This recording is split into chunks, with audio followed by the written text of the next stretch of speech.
ਇਕ ਓੰਕਾਰ ਸਤਿਨਾਮ ਕਰਤਾ ਪੁਰਖ ਨਿਰਭਉ ਨਿਰਵੈਰ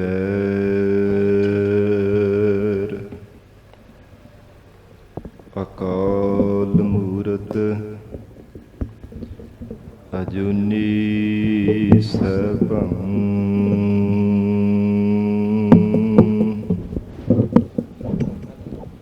ਗੁਰ ਪ੍ਰਸਾਦ ਜਪ ਆਦਿ ਸਚ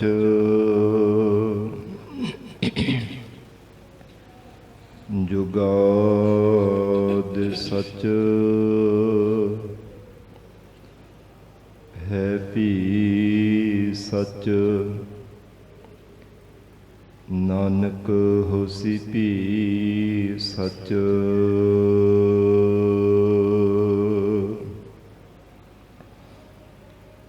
ਆਦਿ ਸਚ ਜੁਗਾਦਿ ਸਚ ਹੈ ਭੀ ਸਚ ਨਾਨਕ ਹੋਸੀ ਭੀ ਸਚ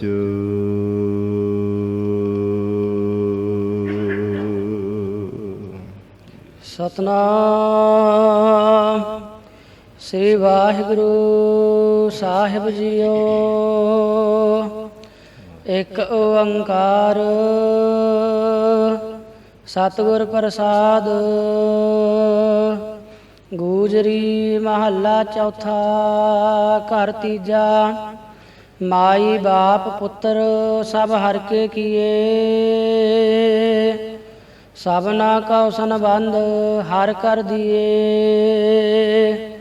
ਹਮਰਾ ਜੋਰ ਸਭ ਰਹਿਓ ਮੇਰੇ ਵੀਰ। ਹਰਿ ਕਾ ਤਨ ਮਨ ਸਭ ਹਰਿ ਕੈ ਵਸ ਹੈ ਸਰੀਰ। ਰਹਾਉ ਭਗਤ ਜਨਾ ਕਉ ਸਰਦਾ ਹਰਿ ਆਪ ਹਰਿ ਲਾਈ। ਵਿਚੈ ਗ੍ਰਸਤ ਉਦਾਸ ਰਹਾਈ। ਜਬ ਅੰਤਰ ਪ੍ਰੀਤ ਹਰਿ ਸਿਉ ਬਨ ਆਈ। ਤਬ ਜੋ ਕਿਛ ਕਰੇ ਸੋ ਮੇਰੇ ਹਰਿ ਪ੍ਰਭ ਭਾਈ। ਜਿਤ ਕਰੈ ਕੰਮ ਹਮ ਹਰਿ ਲਾਏ। ਸੋ ਹਮ ਕਰਹਿ ਜੋ ਆਪ ਕਰਾਏ। ਜਿਨ ਕੀ ਭਗਤ ਮੇਰੇ ਪ੍ਰਭ ਭਾਈ। ਤੇ ਜਨ ਨਾਨਕ RAM ਨਾਮ ਲਿਵ ਲਾਈ। ਮਾਈ ਬਾਪ ਪੁੱਤਰ ਸਭ ਹਰਿ ਕੇ ਕੀਏ। ਵਾਹਿਗੁਰੂ ਜੀ ਕਾ ਖਾਲਸਾ ਵਾਹਿਗੁਰੂ ਜੀ ਕੀ ਫਤਿਹ। ਪਤਿਤ ਪਾਵਨ ਭਗਤ ਵਛਲ ਅੰਤਰਜਾਮੀ ਕਰੁਣਾ ਨਿਧਾਨ ਗੁਰੂ ਗਰੀਬ ਨਵਾਜ। ਕਲਯੁਗ ਕੇ ਤਾਰਨਹਾਰੇ ਸ਼ਬਦ ਗੁਰੂ। ਦਸਾਂ ਹੀ ਪਾਤਸ਼ਾਹੀਆਂ ਕੇ ਆਤਮਿਕ ਸਰੂਪ ਜੁਗੋ ਜੁਗ ਅਟਲ। ਧੰਨ ਧੰਨ ਸਤਿਗੁਰੂ ਸ੍ਰੀ ਗੁਰੂ ਗ੍ਰੰਥ ਸਾਹਿਬ ਮਹਾਰਾਜ ਸੱਚੇ ਪਾਤਸ਼ਾਹ ਜੀ ਦੀ ਪਾਵਨ ਪਵਿੱਤਰ ਹਜ਼ੂਰੀ ਅੰਦਰ ਜੁੜ ਬੈਠੇ ਗੁਰੂ ਖਾਲਸਾ ਸਤ ਸੰਗਤ ਜੀਓ। ਸਤਿਗੁਰੂ ਜੀ ਦੀ ਮਹਾਨ ਬਖਸ਼ਿਸ਼ ਦਾ ਸਦਕਾ ਅੰਮ੍ਰਿਤ ਵੇਲੇ ਤੋਂ ਮਹਾਰਾਜ ਸਾਹਿਬ ਜੀ ਦੀ ਪਾਵਨ ਹਜ਼ੂਰੀ ਅੰਦਰ ਦੀਵਾਨ ਸਜੇ ਸਨ। ਸਜੇ ਹੋ ਦੀਵਾਨਾਂ ਅੰਦਰ ਆਪ ਸਰਬੱਤ ਸੰਗਤਾਂ ਹਾਜ਼ਰੀਆਂ ਭਰ ਕੇ ਲਾਹੇ ਪ੍ਰਾਪਤ ਕਰ ਰਹੇ ਹੋ। ਆਓ ਸਤ ਸੰਗਤ ਜੀ ਹੋਰ ਵੀ ਕੋਈ ਸਮਾਂ ਪਿਆਰ ਸਤਿਕਾਰ ਸਹਿਤ ਸਤਿਗੁਰੂ ਜੀ ਦੇ ਚਰਨਾਂ ਵਿੱਚ ਬੈਠ ਕੇ ਲੜੀਵਾਰ ਗੁਰੂ ਸ਼ਬਦ ਦੀ ਵਿਚਾਰ ਨਾਲ ਜੁੜ ਕੇ ਲਾਹੇ ਪ੍ਰਾਪਤ ਕਰੀਏ। ਅੱਜ ਸਤ ਸੰਗਤ ਜੀ ਬੰਦੀ ਛੋੜ ਪਾਵਨ ਦਿਵਸ ਹੈ। ਸਰਬੱਤ ਸੰਗਤਾਂ ਨੂੰ ਬੇਅੰਤ ਵਧਾਈਆਂ ਹੋਵਣ। ਕੋਈ ਸੰਖੇਪ ਰੂਪ ਦੇ ਵਿੱਚ ਸਤ ਸੰਗਤ ਜੀ ਵਿਚਾਰ ਕਰਕੇ ਫਿਰ ਗੁਰੂ ਸ਼ਬਦ ਦੀ ਵਿਚਾਰ ਦੇ ਨਾਲ ਜੁੜਾਂਗੇ। ਧੰਨ ਸਤਿਗੁਰੂ ਸ੍ਰੀ ਗੁਰੂ ਹਰਗੋਬਿੰਦ ਸਾਹਿਬ ਮਹਾਰਾਜ ਸੱਚੇ ਪਾਤਸ਼ਾਹ ਜੀ, ਮੀਰੀ ਪੀਰੀ ਦੇ ਮਾਲਕ ਸਤਿਗੁਰੂ ਜੀ ਮਹਾਰਾਜ ਸੱਚੇ ਪਾਤਸ਼ਾਹ ਜੀ ਨੂੰ ਬੰਦੀ ਛੁੱਟ ਦਾਤਾ ਸਤਿਗੁਰੂ ਜੀ ਦੇ ਨਾਮ ਦੇ ਨਾਲ ਅਸੀਂ ਯਾਦ ਕਰਦੇ ਹਾਂ। ਇਹ ਗਰੀਬ ਨਵਾਜ਼ ਸਤਿਗੁਰੂ ਜੀ ਦੇ ਨਾਮ ਦੇ ਨਾਲ ਬੰਦੀ ਛੁੱਟ ਦਾਤਾ ਸਤਿਗੁਰੂ ਜੀ ਕਿਵੇਂ ਲੱਗਾ? ਗੁਰ ਇਤਿਹਾਸ ਅੰਦਰ ਮਹਾਰਾਜ ਸੱਚੇ ਪਾਤਸ਼ਾਹ ਧੰਨ ਗੁਰੂ ਹਰਗੋਬਿੰਦ ਸਾਹਿਬ ਮਹਾਰਾਜ ਸਿੰਘ ਜੀ ਦਾ ਜੋ ਪਾਵਨ ਜੀਵਨ ਕਵੀ ਰਾਜ ਭਾਈ ਸੰਤੋਖ ਸਿੰਘ ਜੀ ਨੇ ਲਿਖਿਆ ਹੈ, ਜਿਸ ਵਿੱਚ ਗਰੀਬ ਨਵਾਜ਼ ਸਤਿਗੁਰੂ ਜੀ ਨੇ ਜਿਵੇਂ ਦਿੱਲੀ ਦੇ ਵਿੱਚ ਜਾਣਾ,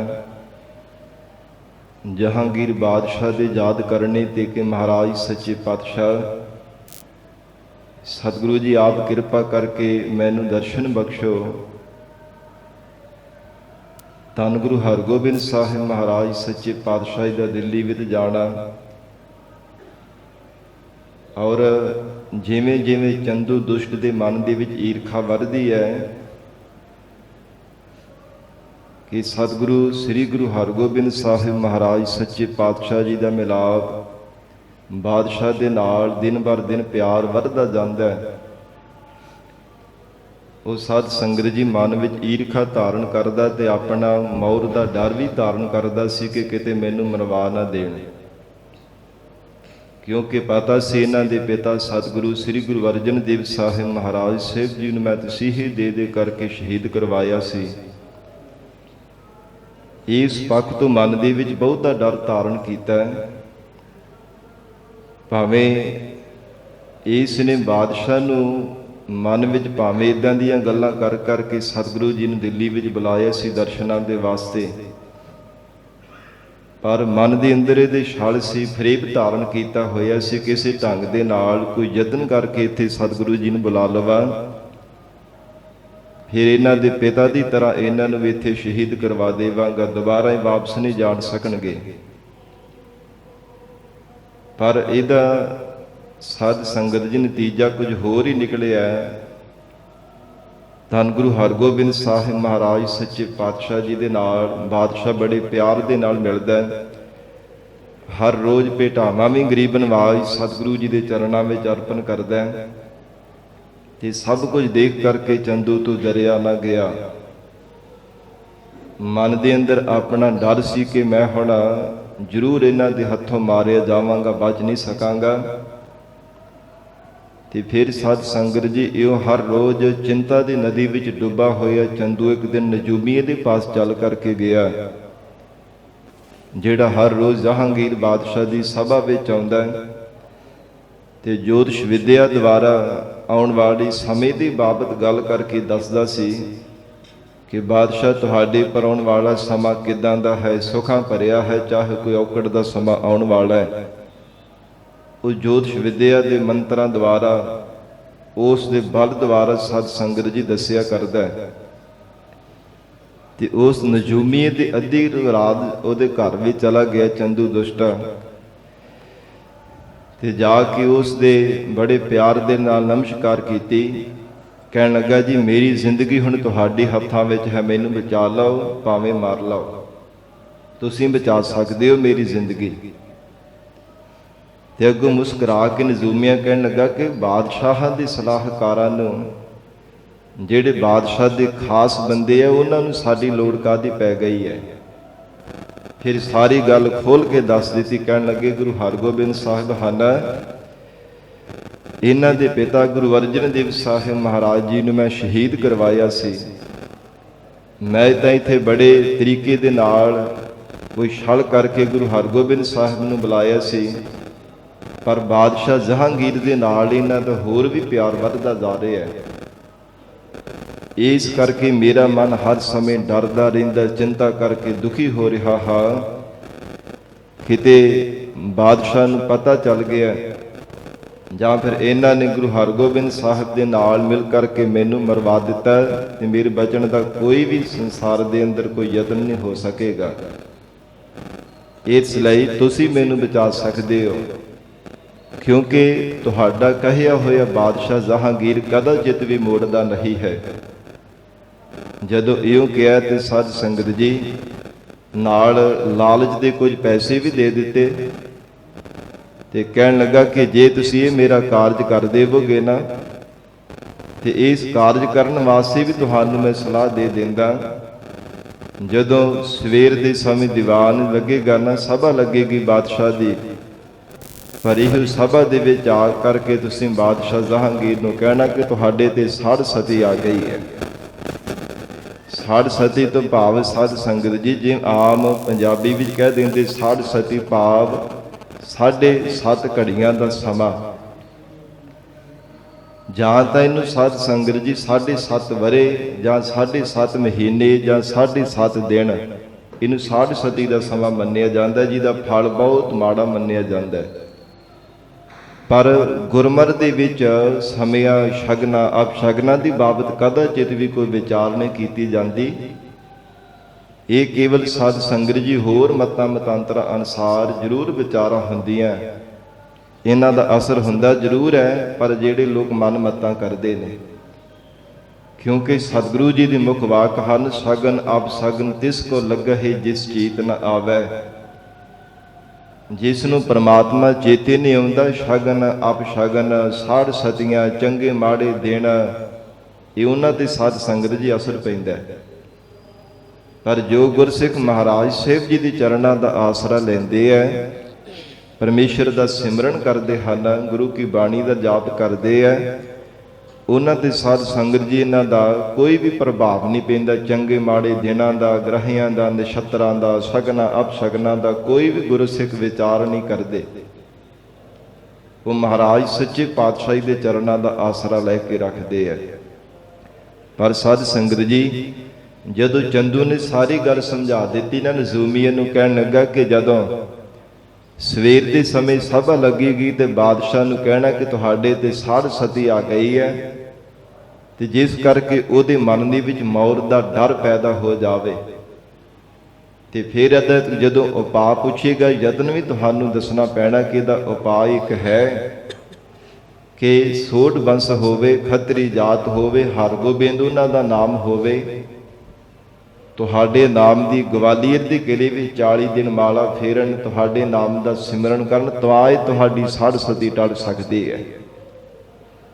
ਇਹ ਸਾਰੀ ਗੱਲ ਚੰਦੂ ਨੇ ਪਹਿਲਾਂ ਸਮਝਾ ਦਿੱਤੀ ਸੀ ਨਜ਼ੂਮੀਆਂ ਨੂੰ। ਕਹਿੰਦਾ ਜੀ ਠੀਕ ਹੈ, ਇਸੇ ਤਰ੍ਹਾਂ ਹੀ ਹੋਵੇਗਾ। ਬਾਦਸ਼ਾਹ ਨੇ ਅੱਜ ਤੱਕ ਕਦੇ ਵੀ ਮੇਰੀ ਗੱਲ ਕਹੀ ਮੋੜੀ ਨਹੀਂ ਹੈ, ਤੇ ਦੇਖਣਾ ਬਾਦਸ਼ਾਹ ਦੇ ਨਾਲ ਨਾਲ ਜਿੰਨੇ ਵੀ ਹੋਰ ਉਹਦੇ ਸੰਗੀ ਸਾਥੀ ਹੋਣਗੇ, ਸਾਰਿਆਂ ਦੀ ਅੱਖੀ ਘੱਟਾ ਪਾ ਦਿਆਂਗਾ, ਸਭ ਨੂੰ ਮੈਂ ਸ਼ਦਾਈ ਬਣਾ ਦੇਣਾ। ਇਹ ਨਜ਼ੂਮੀ ਨੇ ਗੱਲ ਕਹਿ ਕੇ ਦਾਅਵਾ ਕਰਕੇ ਦੱਸ ਦਿੱਤਾ। ਤੇ ਫਿਰ ਸਾਧ ਸੰਗਤ ਜੀ ਸਾਰੀ ਰਾਤ ਵਿਚਾਰਾਂ ਦੀਆਂ ਗਿਣਤੀਆਂ ਗਿਣਦਿਆਂ ਹੋਇਆ ਲੰਘ ਗਈ ਹੈ ਚੰਦੂ ਦੀ। ਜਦੋਂ ਸਵੇਰ ਹੋਈ, ਸਭਾ ਲੱਗੀ ਹੈ, ਤੇ ਸਾਧ ਸੰਗਤ ਨਜ਼ੂਮੀਆ ਆਇਆ ਤੇ ਉਹਦਾ ਮੂੰਹ ਬਹੁਤ ਮੁਰਝਾਇਆ ਹੋਇਆ। ਉਸਨੇ ਪਹਿਲਾਂ ਹੀ ਇਸੇ ਤਰ੍ਹਾਂ ਵਿਉਣ ਦੇ ਨਾਲ ਬਣਾਇਆ ਹੋਇਆ ਸੀ ਕਿ ਬਾਦਸ਼ਾਹ ਪੁੱਛੇਗਾ ਕਿ ਅੱਜ ਕਾਰਨ ਕੀ ਹੈ, ਤੂੰ ਖੁਸ਼ ਨਹੀਂ ਜਾਪਦਾ, ਨਾ ਕੋਈ ਬੋਲਦਾ ਪਿਆ। ਜਾ ਕਰਕੇ ਮੂੰਹ ਮੁਰਝਾਇਆ ਹੋਇਆ ਤੇ ਬਾਦਸ਼ਾਹ ਦੇ ਕੋਲ ਬੈਠ ਗਿਆ। ਤੇ ਜਹਾਂਗੀਰ ਨੇ ਆਪ ਹੀ ਪੁੱਛਿਆ ਨਜ਼ੂਮੀ ਨੂੰ ਕਿ ਕੀ ਕਾਰਨ ਹੈ, ਅੱਜ ਨਾ ਤਾਂ ਪਹਿਲਾਂ ਦੀ ਤਰ੍ਹਾਂ ਤੇਰੇ ਚਿਹਰੇ ਤੇ ਮੁਸਕਰਾਹਟ ਹੈ, ਨਾ ਕੁਝ ਪਹਿਲਾਂ ਦੀ ਤਰ੍ਹਾਂ ਕੋਈ ਗੱਲਬਾਤ ਕਰ ਰਿਹਾ, ਮੂੰਹ ਵੀ ਤੇਰਾ ਮੁਰਝਾਇਆ ਹੋਇਆ, ਦਾ ਕਾਰਨ ਕੀ ਹੈ? ਫਿਰ ਕਹਿਣ ਲੱਗਾ ਜੀ ਬਾਦਸ਼ਾਹ ਸਲਾਮਤ, ਕੀ ਦੱਸਾਂ, ਤੁਹਾਡੇ ਪਰ ਸਾਧ ਸਤੀ ਆ ਗਈ ਹੈ। ਜਦੋਂ ਇਹ ਨਾਮ ਲਿਆ ਨਾ ਸਾਧ ਸਤੀ ਦਾ, ਤੇ ਬੜਾ ਹੈਰਾਨ ਹੋਇਆ। ਕਹਿੰਦਾ ਕਿ ਹੁੰਦੀ ਕੀ ਹੈ? ਜਹਾਂਗੀਰ ਨੇ ਪੁੱਛਿਆ ਕਿ ਹੁੰਦਾ ਕੀ? ਸਾਧ ਸਤੀ ਕਹਿੰਦੇ ਕਿ ਮਾੜਾ ਸਮਾਂ ਜਦੋਂ ਬਹੁਤ ਮਾੜਾ ਹੋਣਾ ਹੋਵੇ ਨਾ ਜ਼ਿੰਦਗੀ ਵਿੱਚ, ਉਹਨੂੰ ਸਾਧ ਸਤੀ ਕਿਹਾ ਜਾਂਦਾ ਹੈ। ਕੋਈ ਗ੍ਰਹਿ ਭਾਰੇ ਪੈ ਜਾਂਦੇ ਹੈ, ਇਹ ਬਹੁਤ ਵੱਡੀ ਇੱਕ ਬਲਾ ਹੈ। ਬਲਾ ਨਾਰ ਹੋਰ ਵਧਾ ਚੜਾ ਕੇ ਨਜ਼ੂਮੀ ਨੇ ਜਹਾਂਗੀਰ ਨੂੰ ਡਰਾ ਦਿੱਤਾ ਹੈ। ਤੇ ਕਹਿਣ ਲੱਗਾ ਕਿ ਇਹ ਕਦੋਂ ਦੀ ਆਈ? ਕਹਿੰਦਾ ਅੱਜ ਹੀ ਤੁਹਾਡੇ ਤੇ ਸਾਧ ਸਤੀ ਆਈ ਹੈ, ਤੇ ਇਹਦੇ ਤੋਂ ਬਚਣ ਦਾ ਕੋਈ ਉਪਾਅ? ਕਹਿਣ ਲੱਗੇ ਹੋਰ ਕੋਈ ਸੰਸਾਰ ਵਿੱਚ ਭਰ ਵਿੱਚ ਉਪਾਅ ਨਹੀਂ, ਕੇਵਲ ਇੱਕੋ ਇੱਕ ਉਪਾਅ ਹੈ, ਉਹ ਹੈ ਸੋਢ ਵੰਸ਼ ਹੋਵੇ, ਖੱਤਰੀ ਜਾਤ ਹੋਵੇ, ਹਰਗੋਬਿੰਦ ਉਹਨਾਂ ਦਾ ਨਾਮ ਹੋਵੇ, ਗਵਾਲੀਅਰ ਦੇ ਕਿਲੇ ਵਿੱਚ ਬੈਠ ਕਰਕੇ 40 ਦਿਨ ਤੁਹਾਡੇ ਨਾਮ ਦਾ ਸਿਮਰਨ ਕਰਨ, ਅੱਲਾ ਅੱਗੇ ਪੁਕਾਰ ਕਰਨ, ਅਰਜ਼ੋਈ ਕਰਨ, ਤੁਹਾਡੀ ਸਾਧ ਸੱਚੀ ਦਾ ਬਲ ਟਲ ਸਕਦਾ ਹੈ, ਨਹੀਂ ਤਾਂ ਹੋਰ ਕੋਈ ਵੀ ਯਤਨ ਕੀਤਿਆਂ ਨਹੀਂ ਟਲ ਸਕਦਾ। ਜਦੋਂ ਇਹ ਗੱਲ ਕਹੀ ਤੇ ਬਾਦਸ਼ਾਹ ਸੁਣ ਕੇ ਬੜਾ ਹੈਰਾਨ ਹੋਇਆ। ਕਹਿੰਦਾ ਕਿ ਇੱਥੇ ਦਿੱਲੀ ਵਿੱਚ ਜਾਂ ਦੂਰ ਹੋਰ ਕਿਸੇ ਵਿਦੇਸ਼ ਵਿੱਚ ਜਿੱਥੋਂ ਮਰਜ਼ੀ ਲੱਭ ਕਰਕੇ ਲੈ ਕੇ ਆਵੋ, ਸੋਢ ਵੰਸ਼ ਹੋਵੇ, ਖੱਤਰੀ ਜਾਤ ਹੋਵੇ, ਹਰਗੋਬਿੰਦ ਉਹਨਾਂ ਦਾ ਨਾਮ ਹੋਵੇ, ਜਿੱਥੋਂ ਮਰਜ਼ੀ ਲੱਭ ਕੇ ਲੈ ਕਰਕੇ ਆਵੋ। ਤੇ ਫਿਰ ਸਾਧ ਸੰਗਤ ਜੀ, ਚੰਦੂ ਦੁਸ਼ਟ ਨੇੜੇ ਹੀ ਬੈਠਾ ਹੋਇਆ ਤੇ ਨਾਲ ਇਹਦੇ ਕੋਈ ਸਿਖਾਏ ਹੋਏ ਜਿਹੜੇ ਸੰਗੀ ਸਾਥੀ ਸਨ, ਉਹਨਾਂ ਨੇ ਨੇੜੇ ਬੈਠਿਆ ਹੋਇਆ ਕਹਿ ਦਿੱਤਾ, ਕਹਿਣ ਲੱਗੇ ਬਾਦਸ਼ਾਹ ਸਲਾਮਤ, ਦੂਰ ਕੀ ਜਾਣਾ ਹੈ, ਗੁਰੂ ਨਾਨਕ ਪਾਤਸ਼ਾਹੀ ਦੇ ਘਰ ਦੇ ਜਿਹੜੇ ਅੱਜ ਵਾਲੀ ਵਾਰਸ ਉਹਨਾਂ ਦੀ ਗੁਰਤਾ ਗੱਦੀ ਤੇ ਬਿਰਾਜਮਾਨ ਗੁਰੂ ਹਰਗੋਬਿੰਦ ਸਾਹਿਬ ਹਨ, ਆਪਣੇ ਆਪ ਨੂੰ ਪੀਰ ਖਵਾਉਂਦੇ ਐ। ਬਹੁ ਗਿਣਤੀ ਵੀ ਸਿੱਖ ਸੰਗਤਾਂ ਦਾ ਭਾਰੀ ਇਕੱਠ ਉਹਨਾਂ ਦੇ ਚਰਨਾਂ ਵਿੱਚ ਹੁੰਦਾ ਹੈ। ਉਹ ਪੀਰਾਂ ਦੇ ਪੀਰ ਅਖਵਾਉਂਦੇ ਆ ਤੇ ਫਿਰ ਤੁਸੀਂ ਬੜੇ ਪਿਆਰ ਦੇ ਨਾਲ ਉਹਨਾਂ ਨੂੰ ਮਿਲਦੇ ਹੋ, ਤੁਹਾਡਾ ਕਹਿਆ ਮੋੜਨਗੇ ਨਹੀਂ। ਉਹ ਸੋਢ ਵੰਸ਼ ਦੇ ਵਿੱਚੋਂ ਹਨ, ਖੱਤਰੀ ਉਹਨਾਂ ਦੀ ਜਾਤ ਤੇ ਗੁਰੂ ਹਰਗੋਬਿੰਦ ਸਾਹਿਬ ਉਹਨਾਂ ਦਾ ਨਾਮ ਹੈ। ਇਉਂ ਸਾਰਿਆਂ ਨੇ ਮਿਲ ਕਰਕੇ ਸਾਧ ਸੰਗਤ ਦੇ ਵਿੱਚ ਚੰਡਾਲਾਂ ਦੀ ਚੌਂਕੜੀ ਰਲੀ ਹੁੰਦੀ ਹੈ ਨਾ, ਏਦਾਂ ਰਲ ਮਿਲ ਕਰਕੇ ਸਾਰਿਆਂ ਨੇ ਇਸੇ ਤਰ੍ਹਾਂ ਗੱਲ ਬਣਾ ਕੇ ਤੇ ਬਾਦਸ਼ਾਹ ਨੂੰ ਭਰਮਾਦੇ ਹੈ।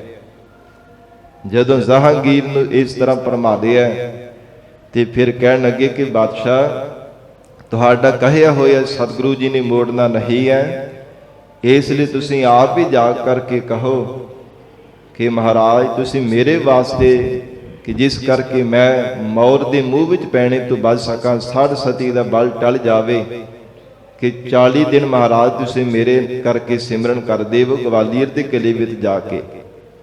ਬਾਦਸ਼ਾਹ ਆਪ ਹਾਥੀ ਤੇ ਸਾਧ ਸੰਗਤ ਜੀ ਪਾਲਕੀ ਤੇ ਅਸਵਾਰ ਹੋ ਕਰਕੇ ਸਤਿਗੁਰੂ ਜੀ ਦੇ ਕੋਲ ਆਏ ਹੈ। ਮੂੰਹ ਬੜਾ ਇਹਦਾ ਮੁਰਝਾਇਆ ਹੋਇਆ ਸੀ ਤੇ ਨਮਸਕਾਰ ਕੀਤੀ ਗਰੀਬ ਨਵਾਜ ਗੁਰੂ ਹਰਗੋਬਿੰਦ ਸਾਹਿਬ ਜੀ ਦੇ ਚਰਨਾਂ ਵਿੱਚ। ਮਹਾਰਾਜ ਸੱਚੇ ਪਾਤਸ਼ਾਹ ਅੰਤਰਜਾਮੀ ਸਤਿਗੁਰਾਂ ਨੇ ਪੁੱਛਿਆ ਕਿ ਬਾਦਸ਼ਾਹ ਕੀ ਕਾਰਨ ਹੈ, ਚਿਹਰਾ ਮੁਰਝਾਇਆ ਹੋਇਆ ਕਿਉਂ ਹੈ, ਇਸ ਮੁਰਝਾਏ ਹੋਏ ਚਿਹਰੇ ਦਾ ਕਾਰਨ ਕੀ ਹੈ, ਤੇ ਨਾ ਚੰਗੀ ਤਰ੍ਹਾਂ ਕੋਈ ਸਾਡੇ ਨਾਲ ਅੱਜ ਕੋਈ ਗੱਲਬਾਤ ਕਰ ਰਹੇ ਹੋ, ਬਾਦਸ਼ਾਹ ਕਾਰਨ ਕੀ ਹੈ। ਤੇ ਫਿਰ ਹੱਥ ਜੋੜ ਕੇ ਬੇਨਤੀ ਕੀਤੀ, ਮਹਾਰਾਜ ਮੇਰੇ ਤੇ ਸਾਧ ਸਤੀ ਆ ਗਈ ਹੈ। ਜਿਵੇਂ ਨਜ਼ੂਮੀਏ ਨੇ ਔਰ ਚੰਦੂ ਨੇ ਹੋਰ ਉਹਦੇ ਨਾਲ ਦੇ ਅਲਕਾਰਾਂ ਸਿਪਾਹੀਆਂ ਨੇ ਮਿਲ ਕਰਕੇ ਭਰਮਾਇਆ ਸੀ, ਉਸੇ ਤਰ੍ਹਾਂ ਹੀ ਜਾ ਕੇ ਮਹਾਰਾਜ ਸ਼ਿਵ ਜੀ ਨੂੰ ਬੇਨਤੀ ਕਰਕੇ ਦੱਸ ਰਿਹਾ ਹੈ। ਕਹਿਣ ਲੱਗਾ, ਮਹਾਰਾਜ ਮੇਰੇ ਤੇ ਸਾਧ ਸਤੀ ਆ ਗਈ ਹੈ, ਇਸ ਬਲਾ ਦਾ ਬਲ ਤਾਂ ਟਲ ਸਕਦਾ ਹੈ ਜੇ ਆਪ ਜੀ ਮਹਾਰਾਜ ਮੇਰੇ ਨਾਂ ਦਾ 40 ਦਿਨ ਮੇਰੇ ਵਾਸਤੇ 40 ਦਿਨ ਸਿਮਰਨ ਕਰੋ ਗਵਾਲੀਅਰ ਦੇ ਕਿਲੇ ਵਿੱਚ ਜਾ ਕਰਕੇ। ਤੇ ਗਰੀਬ ਨਵਾਜ ਸਤਿਗੁਰੂ ਜੀ ਤਾਂ ਮੇਰਾ ਭਲਾ ਹੋ ਜਾਵੇਗਾ, ਨਹੀਂ ਤਾਂ ਸਾਧ ਸਤੀ ਨੇ ਮੈਨੂੰ ਮਾਰ ਦੇਣਾ। ਅੰਤਰਜਾਮੀ ਗੁਰੂ ਹਰਗੋਬਿੰਦ ਸਾਹਿਬ ਮਹਾਰਾਜ ਜੀ ਨੇ ਮੁਸਕਰਾ ਕੇ ਬਚਨ ਕੀਤਾ, ਬਾਦਸ਼ਾਹ ਅਸਲ ਵਿੱਚ ਸਾਧ ਸਤੀ ਤੇਰੇ ਤੇ ਨਹੀਂ ਆਈ, ਜਿਸ ਤੇ ਆਈ ਹੈ ਉਹਦੇ ਤੋਂ ਹੁਣ ਯਤਨ ਦਾ ਕੋਈ ਉਪਾਅ ਨਹੀਂ ਹੋ ਸਕੇਗਾ। ਮਹਾਰਾਜ ਸਾਹਿਬ ਜੀ ਨੇ ਜਾਣ ਲਿਆ ਕਿ ਸਾਰੀ ਜਿੰਨਾ ਵੀ ਇਹ ਛਲ ਕੀਤਾ ਹੈ ਨਾ, ਕਪਟ ਕਰਕੇ ਚੰਦੂ ਨੇ ਸਾਰਾ ਕੁਝ ਕਰਵਾਇਆ ਹੈ। ਪਰ ਮਨ ਵਿੱਚ ਵਿਚਾਰ ਕੀਤੀ, ਜੇ ਹੁਣ ਅਸੀਂ ਬਾਦਸ਼ਾਹ ਨੂੰ ਟਾਲ ਦਿੰਦੇ ਹਾਂ ਕਿ ਗਵਾਲੀਅਰ ਦੇ ਕਿਲੇ ਵਿੱਚ ਨਹੀਂ ਜਾਣਾ, ਤੇ ਫਿਰ ਇਹਦੇ ਮਨ ਵਿੱਚ ਘਿਰਣਾ ਪੈਦਾ ਹੋਵੇਗੀ। ਔਰ ਇਹਨੂੰ ਪਤਾ ਕਿਵੇਂ ਚੱਲੂਗਾ ਕਿ ਸਾਰਾ ਸਾਡੇ ਪਿਤਾ ਸਤਿਗੁਰੂ ਗੁਰੂ ਅਰਜਨ ਦੇਵ ਸਾਹਿਬ ਮਹਾਰਾਜ ਸੱਚੇ ਪਾਤਸ਼ਾਹ ਜੀ ਨੂੰ ਸ਼ਹੀਦ ਕਰਵਾਉਣ ਦਾ ਸਾਰਾ ਇਹਦੇ ਪਿਛੇ ਦਾ ਚੰਦੂ ਦਾ ਹੱਥ ਹੈ। ਤੇ ਸਾਧ ਸੰਗਤ ਜੀ, ਮਹਾਰਾਜ ਸੱਚੇ ਪਾਤਸ਼ਾਹ ਜੀ ਨੇ ਵਚਨ ਕੀਤਾ ਕਿ ਬਾਦਸ਼ਾਹ ਠੀਕ ਹੈ, ਜੇ ਸਾਡੇ ਗਵਾਲੀਅਰ ਦੇ ਕਿਲੇ ਵਿੱਚ ਜਾਣ ਦੇ ਨਾਲ 40 ਦਿਨ ਸਿਮਰਨ ਕਰਨ ਦੇ ਨਾਲ ਤੇਰੀ ਸਾਧ ਸਤੀ ਟਲਦੀ ਤੇ ਅਸੀਂ ਜ਼ਰੂਰ ਜਾਵਾਂਗੇ। ਤੇ ਸਾਧ ਸੰਗਤ ਜੀ, ਮਜਨੂ ਦੇ ਟਿੱਲੇ ਪਾਸ ਮਹਾਰਾਜ ਸੱਚੇ ਪਾਤਸ਼ਾਹੀ ਦਾ ਡੇਰਾ ਸੀ। ਹੋਰ ਜਿੰਨੇ ਵੀ ਸਿੱਖ ਸਨ, ਜਿੰਨੇ ਵੀ ਸੰਗਤ ਸੀ, ਸਭ ਨੂੰ ਉੱਥੇ ਰਹਿਣ ਦਾ ਮਹਾਰਾਜ ਸਾਹਿਬ ਜੀ ਨੇ ਆਦੇਸ਼ ਦਿੱਤਾ। 5 ਸਿੱਖ ਮਹਾਰਾਜ ਸਾਹਿਬ ਜੀ ਨਾਲ ਲੈ ਕਰਕੇ ਗਵਾਲੀਅਰ ਦੇ ਕਿਲੇ ਵਿੱਚ ਚਲੇ ਗਏ ਹਨ। ਔਰ ਉੱਥੇ ਸਾਧ ਸੰਗਤ ਜੀ, ਜਿਹੜਾ ਪਹਿਰੇਦਾਰ ਸੀ ਨਾ, ਜਿਹੜਾ ਹਾਕਮ ਬਣਿਆ ਸੀ ਉੱਥੋਂ ਦਾ, ਜਿਹਦਾ ਨਾਮ ਹਰਦਾਸ ਸੀ, ਉਹ ਬੜੀ ਪਿਆਰ ਤੇ ਭਾਵਨਾ ਵਾਲਾ ਸੀਗਾ। ਉਹ ਲੰਬੇਰੇ ਸਮੇਂ ਤੋਂ ਗਰੀਬ ਨਵਾਜ ਗੁਰੂ ਹਰਗੋਬਿੰਦ ਸਾਹਿਬ ਮਹਾਰਾਜ ਸਾਹਿਬ ਜੀ ਦੇ ਦਰਸ਼ਨਾਂ ਦੀ ਮਨ ਵਿੱਚ ਚਾਹਤ ਰੱਖਦਾ ਸੀ ਕਿ ਕਿਹੜਾ ਸਮਾਂ ਆਵੇਗਾ ਮੇਰੀ ਜ਼ਿੰਦਗੀ ਵਿੱਚ ਗੁਰੂ ਹਰਗੋਬਿੰਦ ਸਾਹਿਬ ਮਹਾਰਾਜ ਸਾਹਿਬ ਜੀ ਦੇ ਦਰਸ਼ਨ ਕਰਾਂਗਾ। ਕੰਨਾਂ ਦੇ ਨਾਲ ਬੜੇ ਉਸਨੇ ਸਤਿਗੁਰੂ ਜੀ ਦੇ ਜੀਵਨ ਕੌਤਕਾਂ ਨੂੰ ਸੁਣਿਆ ਸੀ। ਮਨ ਵਿੱਚ ਤੜਪ ਸੀ ਕਿ ਸਤਿਗੁਰੂ ਜੀ ਦੇ ਦਰਸ਼ਨਾਂ ਦਾ ਮੈਨੂੰ ਵੀ ਕਿਤੇ ਸ਼ੁਭ ਅਵਸਰ ਮਿਲੇਗਾ। ਜਦੋਂ ਪਤਾ ਚੱਲਿਆ, ਬਾਦਸ਼ਾਹ ਨੇ ਚਿੱਠੀ ਲਿਖ ਕਰਕੇ ਭੇਜੀ ਹੈ ਕਿ ਸਤਿਗੁਰੂ ਗੁਰੂ ਹਰਗੋਬਿੰਦ ਸਾਹਿਬ ਮਹਾਰਾਜ ਸਾਹਿਬ ਜੀ ਨੇ ਗਵਾਲੀਅਰ ਦੇ ਕਿਲੇ ਵਿੱਚ 40 ਦਿਨ ਰਹਿ ਕੇ ਸਿਮਰਨ ਕਰਨਾ। ਮੇਰੇ ਤੇ ਸਾਧ ਸਤੀ ਆਈ ਉਸ ਬਲਾ ਨੂੰ ਟਾਲਣ ਦੇ ਵਾਸਤੇ, ਤੇ ਬੜੇ ਪਿਆਰ ਤੇ ਭਾਵਨਾ ਦੇ ਨਾਲ ਸਤਿਗੁਰੂ ਜੀ ਦੇ ਚਰਨਾਂ ਦੀ ਸੇਵਾ ਕਰਨੀ ਹੈ, ਕੋਈ ਕੋਤਾਹੀ ਨਹੀਂ ਹੋਣ ਦੇਣੀ। ਇਹ ਚਿੱਠੀ ਵਿੱਚ ਲਿਖ ਕਰਕੇ ਭੇਜ ਦਿੱਤਾ ਹੈ। ਤੇ ਸਤ ਸੰਗਤ ਉਹ ਸਿੱਖ ਭਾਈ ਹਰਦਾਸ ਦੇ ਮਨ ਵਿੱਚ ਬੜਾ ਪਿਆਰ ਤੇ ਭਾਵਨਾ ਪੈਦਾ ਹੋਈ, ਬੜਾ ਚਾਅ ਚੜ੍ਹਿਆ ਕਿ ਸਤਿਗੁਰੂ ਜੀ ਆਪ ਇੱਥੇ ਆ ਰਹੇ ਹੈ। ਜਦੋਂ ਗਰੀਬ ਨਵਾਜ ਗੁਰੂ ਹਰਗੋਬਿੰਦ ਸਾਹਿਬ ਮਹਾਰਾਜ ਸੱਚੇ ਪਾਤਸ਼ਾਹ ਮੇਰੀ ਪੀਰੀ ਦੇ ਮਾਲਕ ਸਤਿਗੁਰੂ ਜੀ ਪਹੁੰਚੇ ਹੈ, ਸਤਿਗੁਰੂ ਜੀ ਦੇ ਚਰਨਾਂ ਤੇ ਬੜੇ ਪਿਆਰ ਤੇ ਅਦਬ ਦੇ ਨਾਲ ਸੀਸ ਰੱਖ ਕੇ ਨਮਸਕਾਰ ਕੀਤੀ, ਹੱਥ ਜੋੜ ਕੇ ਬੇਨਤੀ ਕਰਕੇ ਦੱਸਿਆ, ਮਹਾਰਾਜ ਆਪ ਜੀ ਨੇ ਮੇਰੇ ਮਨ ਦੀ ਭਾਵਨਾ ਅੱਜ ਪੂਰੀ ਕਰ ਦਿੱਤੀ ਹੈ। ਸਤਿਗੁਰੂ ਜੀ ਇਸ ਕਿਲੇ ਦੇ ਅੰਦਰ ਬਹੁਤ ਸਾਰੇ ਜਿਹੜੇ ਰਾਜੇ ਆ ਨਾ, ਉਹਨਾਂ ਨੂੰ ਉਮਰ ਕੈਦ ਹੈ ਮਹਾਰਾਜ, ਬੰਦ ਕਰਕੇ ਰੱਖਿਆ ਹੋਇਆ ਹੈ। ਜ਼ਿੰਦਗੀ ਭਰ ਸੇ ਹੀ ਮਹਾਰਾਜ ਸੜਦੇ ਮਰਦੇ ਰਹਿਣਗੇ, ਉਹਨਾਂ ਨੂੰ ਕੋਈ ਵੀ ਇੱਥੋਂ ਬਚਾ ਕੇ ਬਾਹਰ ਨਹੀਂ ਕੱਢ ਸਕਦਾ। ਤੇ ਉਹ ਨਿਗਰਾਨੀ ਵਾਸਤੇ ਮਹਾਰਾਜ ਮੇਰੀ ਡਿਊਟੀ ਲੱਗੀ ਹੋਈ ਹੈ। ਇੱਥੋਂ ਮੈਂ ਛੱਡ ਕਰਕੇ ਕਿਤੇ ਜਾ ਵੀ ਨਹੀਂ ਸੀ ਸਕਦਾ, ਪਰ ਮਨ ਵਿੱਚ ਭਾਵਨਾ ਬਹੁਤ ਸੀ ਕਿ ਕਿਹੜਾ ਸਦ ਸੁਭਾਗਾ ਸਮਾਂ ਮੇਰੇ ਵਾਸਤੇ ਆਵੇਗਾ ਜਦੋਂ ਗੁਰੂ ਹਰਗੋਬਿੰਦ ਸਾਹਿਬ ਮਹਾਰਾਜ ਸਾਹਿਬ ਜੀ ਦੇ ਦਰਸ਼ਨਾਂ ਦੀ ਦਾਤ ਮੈਨੂੰ ਪ੍ਰਾਪਤ ਹੋਵੇਗੀ। ਮਹਾਰਾਜ ਆਪ ਨੇ ਮੇਰੇ ਮਨ ਦੀ ਤਮੰਨਾ ਪੂਰੀ ਕਰ ਦਿੱਤੀ ਹੈ। ਸਤਿਗੁਰੂ ਜੀ ਦੇ ਚਰਨਾਂ ਤੇ ਸੀਸ ਰੱਖ ਕੇ ਬੜੇ ਪਿਆਰ ਦੇ ਨਾਲ ਬੇਨਤੀ ਕੀਤੀ। ਗੁਰੂ ਹਰਗੋਬਿੰਦ ਸਾਹਿਬ ਮਹਾਰਾਜ ਸਾਹਿਬ ਜੀ ਨੇ ਅਸੀਸ ਬਖਸ਼ੀ ਹੈ ਕਿ ਹੇ ਗੁਰਸਿੱਖ, ਸਤਿਗੁਰੂ ਨਾਨਕ ਦੇਵ ਸਾਹਿਬ ਮਹਾਰਾਜ ਤੇਰਾ ਭਲਾ ਕਰਨਗੇ। ਗਰੀਬ ਨਵਾਜ ਸਤਿਗੁਰੂ ਜੀ ਨੇ ਵਰਦਾਨ ਦਿੱਤਾ, ਤੇਰੀ ਕਲਿਆਣ ਹੋਵੇਗੀ ਔਰ ਤੂੰ ਮੁਕਤ ਹੋ ਜਾਵੇਂਗਾ, ਸੰਸਾਰ ਦੇ ਜੰਮਣ ਮਰਨ ਤੋਂ ਰਹਿਤ ਹੋ ਜਾਵੇਂਗਾ। ਜਦੋਂ ਗਰੀਬ ਨਵਾਜ ਮਹਾਰਾਜ ਸੱਚੇ ਪਾਤਸ਼ਾਹ ਧੰਨ ਗੁਰੂ ਹਰਗੋਬਿੰਦ ਸਾਹਿਬ ਮਹਾਰਾਜ ਸਾਹਿਬ ਜੀ ਨੇ ਅਸੀਸ ਬਖਸ਼ਿਸ਼ ਕੀਤੀ ਹੈ, ਬੜਾ ਮਨ ਵਿੱਚ ਖੁਸ਼ ਹੋਇਆ ਤੇ ਕਿਲੇ ਦੇ ਅੰਦਰ ਲੈ ਕਰਕੇ ਗਿਆ ਕਿ ਮਹਾਰਾਜ ਜਿਸ ਥਾਂ ਤੇ ਆਪ ਜੀ ਚਾਹੋ ਉਸ ਥਾਂ ਤੇ ਸੁੰਦਰ ਪਲੰਘ ਢਾ ਕਰਕੇ ਮਹਾਰਾਜ ਆਪ ਜੀ ਦੇ ਲਈ ਆਸਣ ਲਵਾ ਦਿੰਦੇ ਹਾਂ। ਔਰ ਸੁੰਦਰ ਥਾਂ ਦੇਖ ਕਰਕੇ ਪਲੰਘ ਢਾਹਿਆ, ਸਾਰੀ ਤਿਆਰੀ ਕਰਵਾ ਦਿੱਤੀ ਗਈ। ਔਰ ਗਰੀਬ ਨਵਾਜ ਗੁਰੂ ਹਰਗੋਬਿੰਦ ਸਾਹਿਬ ਮਹਾਰਾਜ ਸੱਚੇ ਪਾਤਸ਼ਾਹ ਮੀਰੀ ਪੀਰੀ ਦੇ ਮਾਲਕ ਸਤਿਗੁਰੂ ਜੀ ਜਦੋਂ ਕਿਲੇ ਅੰਦਰ ਪ੍ਰਵੇਸ਼ ਹੋਏ ਹੈ, ਬਾਦਸ਼ਾਹ ਨੇ ਬਹੁਤ ਸਾਰੀਆਂ ਰਸਤਾਂ ਬਸਤਾਂ ਭੇਜ ਦਿੱਤੀਆਂ ਕਿ ਹਰ ਰੋਜ਼ ਜੋ ਲੰਗਰ ਪ੍ਰਸ਼ਾਦ ਇੱਥੇ ਤਿਆਰ ਹੋਵੇਗਾ। ਸਾਧ ਸੰਗਤ ਜੀ ਭਾਵੇਂ ਹਰ ਰੋਜ਼ ਕੜਾਹ ਪ੍ਰਸ਼ਾਦ ਦੀ ਦੇਗ ਤਿਆਰ ਹੁੰਦੀ ਹੈ। ਗਰੀਬ ਨਵਾਜ ਗੁਰੂ ਹਰਗੋਬਿੰਦ ਸਾਹਿਬ ਮਹਾਰਾਜ ਸਾਹਿਬ ਜੀ ਨੇ ਨਾਲ ਦੇ ਸਿੱਖਾਂ ਨੂੰ ਹੁਕਮ ਕੀਤਾ, ਜਿੰਨੇ ਵੀ ਇੱਥੇ ਗਵਾਲੀਅਰ ਦੇ ਕਿਲੇ ਦੇ ਅੰਦਰ ਬਾਦਸ਼ਾਹ ਜਿੰਨੇ ਵੀ ਰਾਜੇ ਮਹਾਰਾਜੇ ਬੰਦ ਕਰਕੇ ਰੱਖੇ ਨਾ ਕੈਦਖਾਨੇ ਵਿੱਚ, ਸਭ ਨੂੰ ਚੰਗੀ ਤਰ੍ਹਾਂ ਲੰਗਰ ਪ੍ਰਸ਼ਾਦ ਛਕਾਇਆ ਜਾਵੇ। ਔਰ ਜਿੰਨੀ ਵੀ ਕੜਾਹ ਪ੍ਰਸ਼ਾਦੀ ਦੇਗ ਤਿਆਰ ਹੁੰਦੀ ਹੈ ਸਭ ਨੂੰ ਰਜਾ ਕਰਕੇ ਛਕਾਉਂਦੇ ਸਨ। ਤੇ ਉਹਨਾਂ ਰਾਜਿਆਂ ਦੇ ਮਨਾਂ ਦੇ ਵਿੱਚ ਬੜਾ ਚਾਅ ਤੇ ਉਤਸ਼ਾਹ ਪੈਦਾ ਹੋਇਆ। ਸਾਧ ਸੰਗਤ ਜੀ ਉਹਨਾਂ ਦੀ ਹਾਲਤ ਇਦਾਂ ਦੀ ਸੀ ਕਿ ਸਿਰ ਦੇ ਵਿੱਚ ਜੂਆਂ ਪਈਆਂ ਹੋਈਆਂ, ਜੜਾਵਾਂ ਵੱਜੀਆਂ ਹੋਈਆਂ ਸਨ। ਜ਼ਿੰਦਗੀ ਉਹਨਾਂ ਦੀ ਸਾਧ ਸੰਗਤ ਜੀ ਮੌਤ ਦੇ ਨਾਲੋਂ ਕੋ ਘੱਟ ਨਹੀਂ ਸੀਗੀ। ਜਿਨ੍ਹਾਂ ਦੇ ਮਨਾਂ ਵਿੱਚ ਕੋਈ ਵੀ ਆਸ ਨਹੀਂ ਸੀ ਕਿ ਅਸੀਂ ਵੀ ਇਸ ਗਵਾਲੀਅਰ ਦੇ ਕਿਲੇ ਵਿੱਚ ਰਿਹਾ ਹੋਵਾਂਗੇ। ਪਰ ਜਦੋਂ ਗਰੀਬ ਨਵਾਜ ਗੁਰੂ ਹਰਗੋਬਿੰਦ ਸਾਹਿਬ ਮਹਾਰਾਜ ਸੱਚੇ ਪਾਤਸ਼ਾਹ ਜੀ ਕਿਲੇ ਅੰਦਰ ਗਏ ਹੈ ਨਾ, ਜਿਵੇਂ ਸਾਧ ਸੰਗਤ ਜੀ ਸੋਮ ਨੂੰ ਧਨ ਮਿਲ ਜਾਂਦਾ ਹੈ ਨਾ, ਔਰ ਕੰਗਾਲ ਨੂੰ ਧਨ ਦੀ ਪ੍ਰਾਪਤੀ ਹੋ ਜਾਂਦੀ, ਕਿੰਨਾ ਖੁਸ਼ ਹੁੰਦਾ ਹੈ। ਜਿਸ ਘਰ ਵਿੱਚ ਪੁੱਤਰ ਦੀ ਪ੍ਰਾਪਤੀ ਨਾ ਹੁੰਦੀ ਹੋਵੇ, ਪੁੱਤਰ ਮਿਲ ਜਾਵੇ ਤੇ ਕਿੰਨਾ ਚਾਅ ਚੜ੍ਹਦਾ ਹੈ। ਇੰਨੀ ਜ਼ਿਆਦਾ ਗਰੀਬ ਨਵਾਜ ਸਤਿਗੁਰੂ ਜੀ ਦੇ ਨਾਲ ਮਿਲਣੇ ਕਰਕੇ ਉਹਨਾਂ ਰਾਜਿਆਂ ਨੂੰ ਜੋ ਸੁਖ ਤੇ ਸ਼ਾਂਤੀ ਮਨਾਂ ਨੂੰ ਪ੍ਰਾਪਤ ਹੋਣਾ ਕੀਤੀ ਸੀ, ਇਹਨਾਂ ਚਾਅ ਚੜ੍ਹਿਆ। ਔਰ ਇਸ ਪ੍ਰਕਾਰ ਜਦੋਂ ਸਿੱਖਾਂ ਨੇ ਬੇਨਤੀ ਕੀਤੀ ਮਹਾਰਾਜ ਸਾਹਿਬ ਜੀ ਨੂੰ, ਸਤਿਗੁਰੂ ਜੀ ਆਪ ਜੀ ਵੀ ਛਕ ਲਓ ਜੋ ਕੜਾਹ ਪ੍ਰਸ਼ਾਦੀ ਦੇਗ ਤਿਆਰ ਕੀਤੀ ਹੈ। ਧੰਨ ਗੁਰੂ ਹਰਗੋਬਿੰਦ ਸਾਹਿਬ ਮਹਾਰਾਜ ਜੀ ਨੇ ਬਚਨ ਕੀਤਾ, ਕਹਿਣ ਲੱਗੇ ਜੋ ਕੁਝ ਇੱਥੇ ਬਾਦਸ਼ਾਹ ਦੀ ਰਸਤ ਬਾਣੀ ਆਉਂਦਾ ਉਹਦੇ ਵਿੱਚ ਅਸੀਂ ਨਹੀਂ ਛਕਾਂਗੇ, ਤੁਸੀਂ ਬਾਹਰੋਂ ਮਿਹਨਤ ਕਰਕੇ ਕਿਰਤ ਕਰਕੇ ਲੈ ਕੇ ਤਿਆਰ ਕਰਕੇ ਆਓ, ਫਿਰ ਅਸੀਂ ਉਹਦਾ ਛਕਾਂਗੇ। ਸਾਧ ਸੰਗਤ ਜੀ ਇਸੇ ਤਰ੍ਹਾਂ ਹੋਇਆ। ਜਦੋਂ 5 ਸਿੱਖ ਬਾਹਰ ਗਏ ਹੈ, ਇੱਕ ਭਾਂਡੇ ਤਿਆਰ ਕਰਨ ਵਾਲਾ ਠਠੇਰਾ ਸੀ, ਉਹਦੇ ਕੋਲ ਜਾ ਕਰਕੇ ਸਾਰੀ ਗੱਲ ਸਾਧ ਸੰਗਤ ਜੀ ਉਹਦੇ ਨਾਲ ਠਹਿਰਾ ਲਈ ਕਿ ਅਸੀਂ ਜਿਹੜੇ ਹੋਰ ਮਜ਼ਦੂਰ ਹਨ ਉਹਨਾਂ ਦੇ ਨਾਲੋਂ ਜ਼ਿਆਦਾ ਕੰਮ ਕਰਾਂਗੇ। ਰਾਤ ਦੇ ਸਮੇਂ ਸਾਰੀ ਰਾਤ ਭਰ ਤੱਕ ਸਾਧ ਸੰਗਤ ਮਿਹਨਤ ਕਰਦੇ ਰਹੇ। ਇਸ ਪ੍ਰਕਾਰ ਜਦੋਂ ਮਿਹਨਤ ਕੀਤੀ ਹੈ, ਉਹਨੇ ਚਾਂਦੀ ਦਾ ਇੱਕ ਸਾਧ ਸੰਗਤ ਜੀ ਟਾਕਾ ਦਿੱਤਾ, ਉਹਦਾ ਰਸਤ ਪਾਣੀ ਖਰੀਦ ਕਰਕੇ ਉਹ ਸਾਰਾ ਫਿਰ ਜੋ ਲੰਗਰ ਪ੍ਰਸ਼ਾਦ ਤਿਆਰ ਕੀਤਾ, ਫਿਰ ਗਰੀਬ ਨਵਾਜ਼ ਸਤਿਗੁਰੂ ਜੀ ਨੂੰ ਛਕਾਇਆ ਸੀ 5 ਸਿੱਖਾਂ ਨੇ।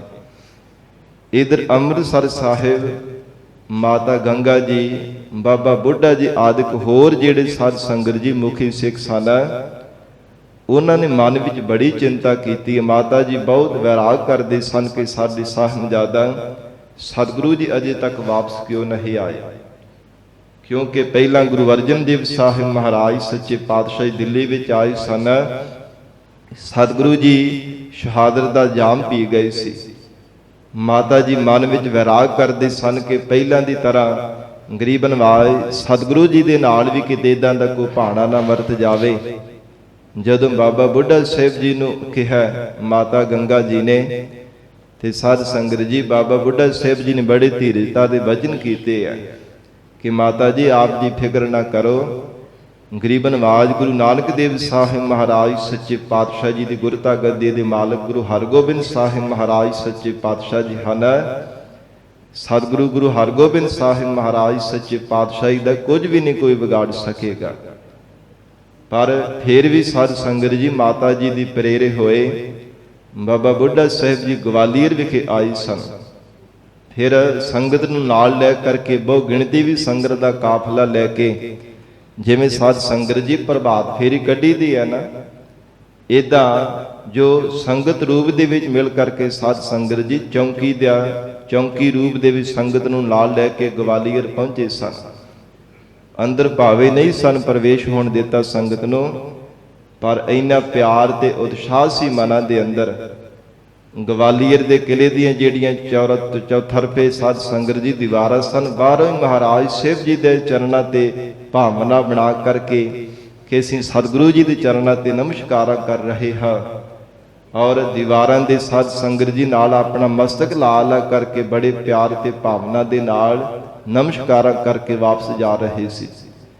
ਦਿੱਲੀ ਦੇ ਲਾਗੇ ਇਲਾਕੇ ਹੋਰ ਵੀ ਜਿੰਨੀਆਂ ਸੰਗਤਾਂ ਜੋ ਹਰ ਰੋਜ਼ ਸਤਿਗੁਰਾਂ ਦੇ ਦਰਸ਼ਨਾਂ ਵਾਸਤੇ ਆਉਂਦੀਆਂ ਸਨ, ਗਵਾਲੀਅਰ ਦੇ ਪਾਸ ਵੀ ਜਿੰਨੀਆਂ ਸਿੱਖ ਸੰਗਤਾਂ ਹਰ ਰੋਜ਼ ਉਹਨਾਂ ਨੇ ਇਸੇ ਤਰ੍ਹਾਂ ਸਾਧ ਸੰਗਤ ਜੀ ਕਿਲੇ ਦੇ ਪਾਸ ਆ ਕੇ ਨਮਸਕਾਰਾਂ ਕਰਕੇ ਜਾਣੀ ਹੈ ਕਿ ਗਰੀਬ ਨਵਾਜ਼ ਸਤਿਗੁਰੂ ਜੀ ਪ੍ਰਤੱਖ ਹਾਜ਼ਰ ਨਾਜ਼ਰ ਹਨ। ਔਰ ਇਸ ਪ੍ਰਕਾਰ ਬਾਬਾ ਬੁੱਢਾ ਸਾਹਿਬ ਜੀ ਜਦੋਂ ਸਤਿਗੁਰੂ ਸੱਚੇ ਪਾਤਸ਼ਾਹ ਜੀ ਕੋਲ ਆ ਕਰਕੇ ਮਿਲੇ ਹੈ, ਉਸ ਸਮੇਂ ਸਾਧ ਸੰਗਤ ਜੀ ਮਹਾਰਾਜ ਵਿਸ਼ਰਾਮ ਕਰ ਰਹੇ ਸੀ ਦੁਪਹਿਰ ਦੇ ਸਮੇਂ, ਤੇ 5 ਸਿੱਖਾਂ ਦੇ ਨਾਲ ਮਿਲੇ ਹਨ ਭਾਈ ਜੇਠਾ ਜੀ, ਭਾਈ ਪਿਰਾਣਾ ਜੀ।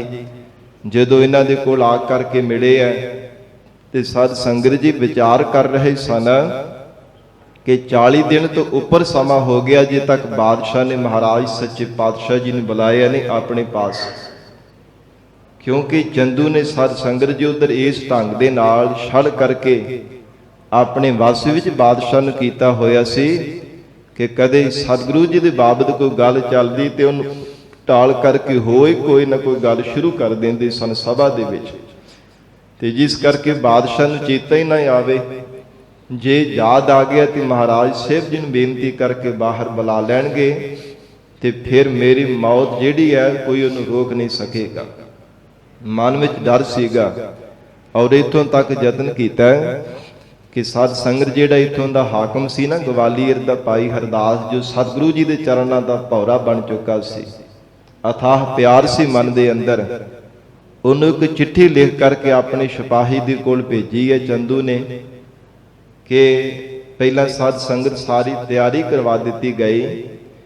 ਮਹਾਰਾਜ ਸੱਚੇ ਪਾਤਸ਼ਾਹ ਜੀ ਦੇ ਤਨ ਦੇ ਉੱਪਰ ਪਿਸ਼ਾਕ ਧਾਰਨ ਕਰਨ ਦੇ ਵਾਸਤੇ ਉਹਨੂੰ ਚੰਗੀ ਤਿੱਖੀ ਜ਼ਹਿਰ ਦਵਾ ਕਰਕੇ ਜ਼ਹਿਰ ਦੀ ਪਾਨ ਚੜ੍ਹ ਦਿੱਤੀ ਗਈ ਸੀ ਕਿ ਸਰੀਰ ਦੇ ਨਾਲ ਸਪਰਸ਼ ਹੁੰਦਿਆਂ ਸਾਰੀ ਜ਼ਹਿਰ ਇੰਨੀ ਤੇਜ਼ ਸੀ ਕਿ ਲੱਗਦੇ ਸਾਰੀ ਨਾਲ ਜ਼ਹਿਰ ਸਰੀਰ ਦੇ ਅੰਦਰ ਪ੍ਰਵੇਸ਼ ਕਰ ਜਾਵੇਗੀ ਤੇ ਮਹਾਰਾਜ ਸੱਚੇ ਪਾਤਸ਼ਾਹ ਦੀ ਮੌਤ ਹੋ ਜਾਵੇਗੀ। ਪਰ ਇਹ ਨਹੀਂ ਸੀ ਜਾਣਦਾ ਕਿ ਸਤਿਗੁਰੂ ਜੀ ਨੂੰ ਕੌਣ ਮਾਰ ਸਕਦਾ ਹੈ।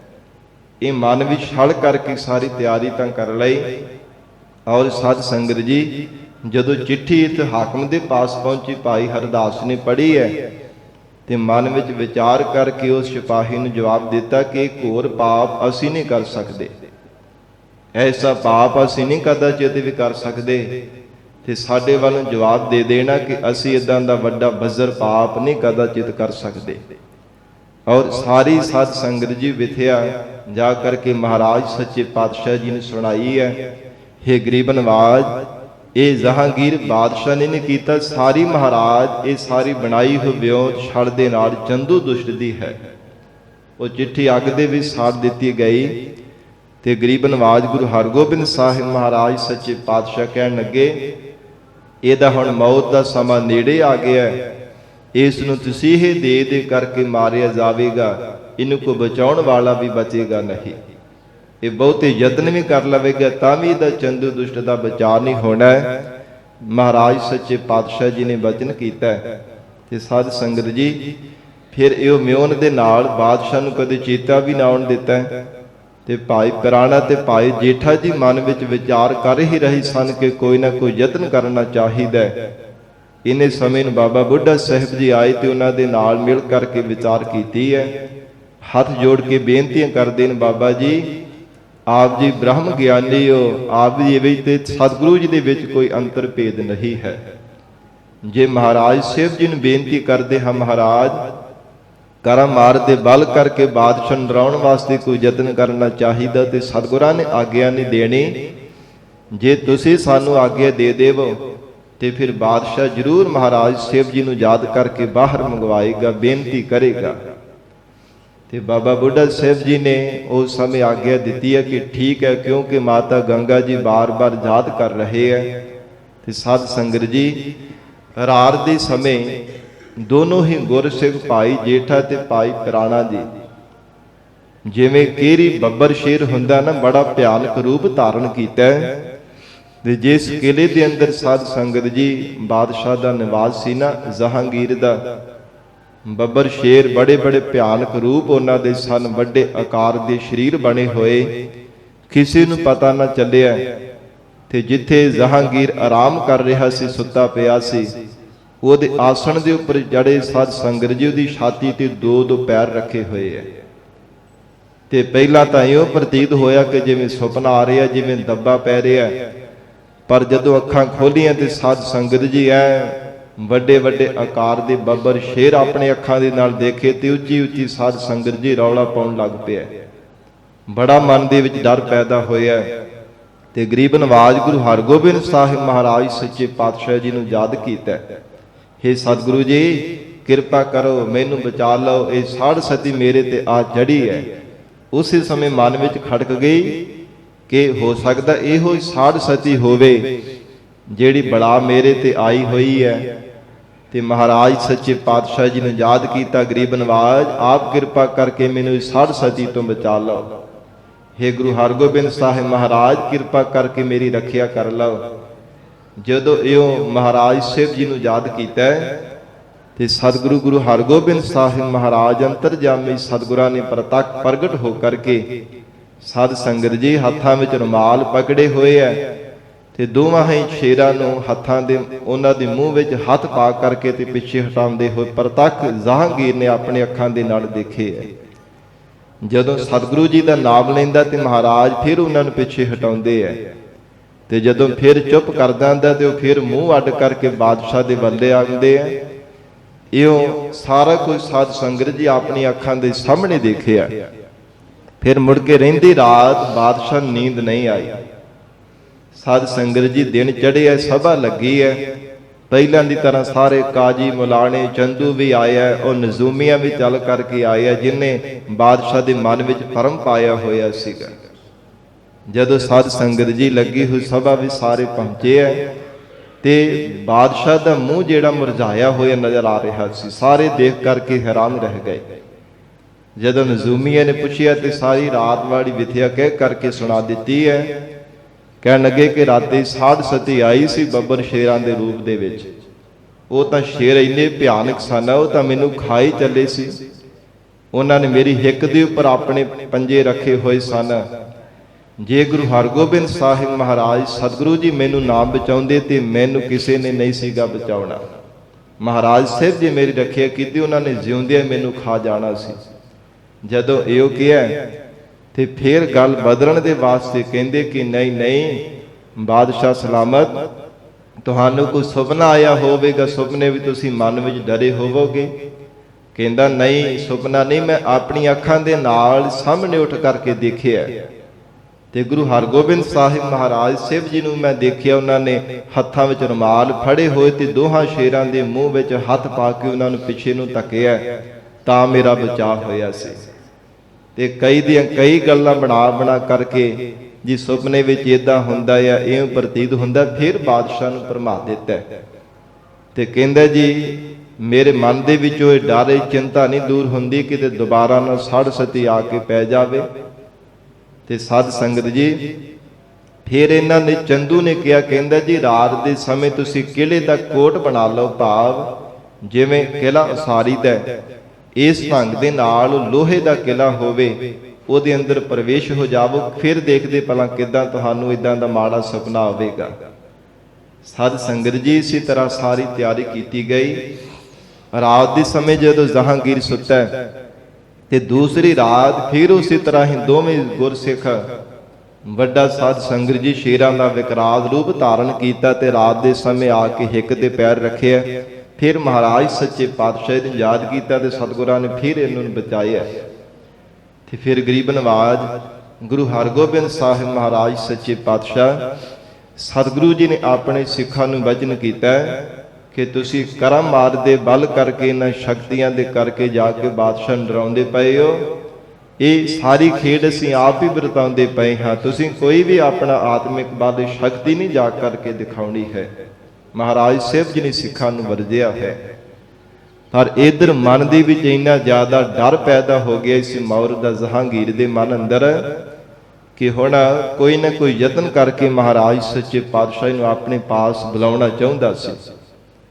ਫਿਰ ਗਰੀਬ ਨਵਾਜ ਸਤਿਗੁਰੂ ਜੀ ਨੂੰ ਹਰ ਸਮੇਂ ਯਾਦ ਕਰਦਾ ਹੈ ਤੇ ਸਾਧ ਸੰਗਤ ਜੀ ਵਜ਼ੀਰ ਖਾਨ ਨੂੰ ਆਪਣੇ ਅਹਿਲਕਾਰ ਸਿਪਾਹੀ ਨੂੰ ਆਪਣੇ ਨੂੰ ਭੇਜਦਾ, ਜਿਹੜਾ ਦਾ ਵਜ਼ੀਰ ਸੀਗਾ ਉਹਨੂੰ ਭੇਜਦਾ ਕਿ ਜਾ ਕਿ ਤੇਰੇ ਮਨ ਵਿੱਚ ਵੀ ਗੁਰੂ ਘਰ ਦੇ ਪ੍ਰਤੀ ਪਿਆਰ ਹੈ, ਕਿਉਂਕਿ ਸੁਖਮਨੀ ਸਾਹਿਬ ਗੁਰਬਾਣੀ ਦਾ ਪਾਠ ਕਰਕੇ ਸਾਧ ਸੰਗਤ ਜੀ ਜਲੋਧਰ ਦਾ ਰੋਗ ਦੂਰ ਹੋਇਆ ਸੀਗਾ ਵਜ਼ੀਰ ਖਾਨ ਦਾ। ਇਹ ਗੁਰੂ ਘਰ ਪ੍ਰਤੀ ਬਹੁਤ ਸ਼ਰਧਾ ਤੇ ਪਿਆਰ ਰੱਖਦਾ ਸੀ। ਫਿਰ ਮਹਾਰਾਜ ਸਾਹਿਬ ਜੀ ਦੇ ਚਰਨਾਂ ਵਿੱਚ ਬੇਨਤੀ ਕਰਨ ਵਾਸਤੇ ਭੇਜਿਆ ਗਿਆ। ਜਦੋਂ ਬੜੇ ਪਿਆਰ ਦੇ ਨਾਲ ਚੱਲ ਕਰਕੇ ਗਿਆ, ਹਜੂਰ ਦੇ ਚਰਨਾਂ ਤੇ ਆ ਕੇ ਬੜੇ ਪਿਆਰ ਤੇ ਭਾਵਨਾ ਸਹਿਤ ਨਮਸਕਾਰ ਕੀਤੀ ਹੈ। ਗਰੀਬ ਨਵਾਜ ਗੁਰੂ ਹਰਗੋਬਿੰਦ ਸਾਹਿਬ ਜੀ ਦੇ ਪਾਸ ਬੇਨਤੀ ਕੀਤੀ, ਮਹਾਰਾਜ ਬਾਦਸ਼ਾਹ ਆਪ ਜੀ ਨੂੰ ਕਿਲੇ ਤੋਂ ਬਾਹਰ ਆਉਣ ਦੇ ਵਾਸਤੇ ਕਹਿੰਦਾ ਕਿ ਮਹਾਰਾਜ ਤੁਹਾਡੇ ਮੈਂ ਦਰਸ਼ਨ ਕਰਨੇ ਚਾਹੁੰਦਾ। ਤੇ ਮਹਾਰਾਜ ਸੱਚੇ ਪਾਤਸ਼ਾਹ ਜਦੋਂ ਸਤਿਗੁਰੂ ਜੀ ਦਾ ਜਾਣਾ ਸੁਣਿਆ ਤੇ ਸਾਧ ਸੰਗਤ ਜੀ ਜਿੰਨੇ ਵੀ ਉਹ 52 ਰਾਜੀ ਸਨ ਕਿਲੇ ਦੇ ਅੰਦਰ, ਜਿਹੜੇ ਮੌਤ ਵਰਗੀ ਜ਼ਿੰਦਗੀ ਆਪਣੀ ਬਤੀਤ ਕਰ ਰਹੇ ਸਨ, ਕਾਲ ਕੋਠੜੀ ਵਿੱਚ ਉਹਨਾਂ ਨੂੰ ਬੰਦ ਕੀਤਾ ਹੋਇਆ ਸੀ। ਜਦੋਂ ਸਤਿਗੁਰੂ ਜੀ ਦਾ ਜਾਣਾ ਸੁਣਿਆ ਤੇ ਉੱਚੀ ਉੱਚੀ ਭੋਬਾ ਮਾਰ ਕਰਕੇ ਰੋਣ ਲੱਗ ਪਏ। ਬੇਨਤੀ ਕੀਤੀ ਹੈ ਮਹਾਰਾਜ ਸੱਚੇ ਪਾਤਸ਼ਾਹ ਦੇ ਚਰਨਾਂ ਵਿੱਚ, ਗਰੀਬ ਨਵਾਜ ਆਪ ਦੀ ਜਦੋਂ ਦੇ ਇਸ ਕਿਲੇ ਵਿੱਚ ਆਈ ਮਹਾਰਾਜ ਸਾਨੂੰ ਨਵਾਂ ਜੀਵਨ ਮਿਲ ਗਿਆ ਸੀ। ਮਹਾਰਾਜ ਅਸੀਂ ਤਾਂ ਜ਼ਿੰਦਗੀ ਦੀਆਂ ਆਸਾਂ ਲਾ ਚੁੱਕੇ ਸਾਂ ਕਿ ਇੱਥੇ ਮਹਾਰਾਜ ਅਸੀਂ ਮਰ ਜਾਣਾ, ਮੁੱਕ ਜਾਣਾ, ਸਾਨੂੰ ਕਿਸੇ ਵੀ ਇੱਥੇ ਬਚਾਉਣਾ ਨਹੀਂ ਹੈ। ਸਾਡੀ ਜ਼ਿੰਦਗੀ ਵਿੱਚ ਵੀ ਮਹਾਰਾਜ ਕਦੇ ਦਿਨ ਚੜ੍ਹੇਗਾ। ਮਹਾਰਾਜ ਜਦੋਂ ਦੇ ਆਪ ਜੀ ਆਏ ਹੋ ਸਾਨੂੰ ਕਾਲ ਕੋਠੜੀ ਦੇ ਵਿੱਚੋਂ ਵੀ ਬਾਹਰ ਕੱਢ ਦਿੱਤਾ ਗਿਆ। ਤੁਹਾਡਾ ਉਪਦੇਸ਼ ਸਰਵਣ ਕਰਦੇ ਆ, ਗੁਰੂ ਨਾਨਕ ਪਾਤਸ਼ਾਹ ਦੇ ਘਰ ਦਾ ਬਿਰਧ ਕਿ ਸ਼ਰਨ ਆਇਆਂ ਦੀ ਲੱਜਿਆ ਰੱਖਣੀ। ਕਿਰਪਾ ਕਰੋ ਮਹਾਰਾਜ, ਅਸੀਂ ਮਨ ਬਾਣੀ ਸਰੀਰ ਕਰਕੇ ਤੁਹਾਡੀ ਸ਼ਰਨ ਧਾਰਨ ਕਰਦੇ ਆ, ਕਿਰਪਾ ਕਰਕੇ ਸਾਡੀ ਰੱਖਿਆ ਕਰੋ ਮਹਾਰਾਜ। ਇਸ ਗਵਾਲੀਅਰ ਦੇ ਕਿਲੇ ਵਿੱਚੋਂ ਸਾਨੂੰ ਮੁਕਤ ਕਰਵਾ ਦੇਵੋ।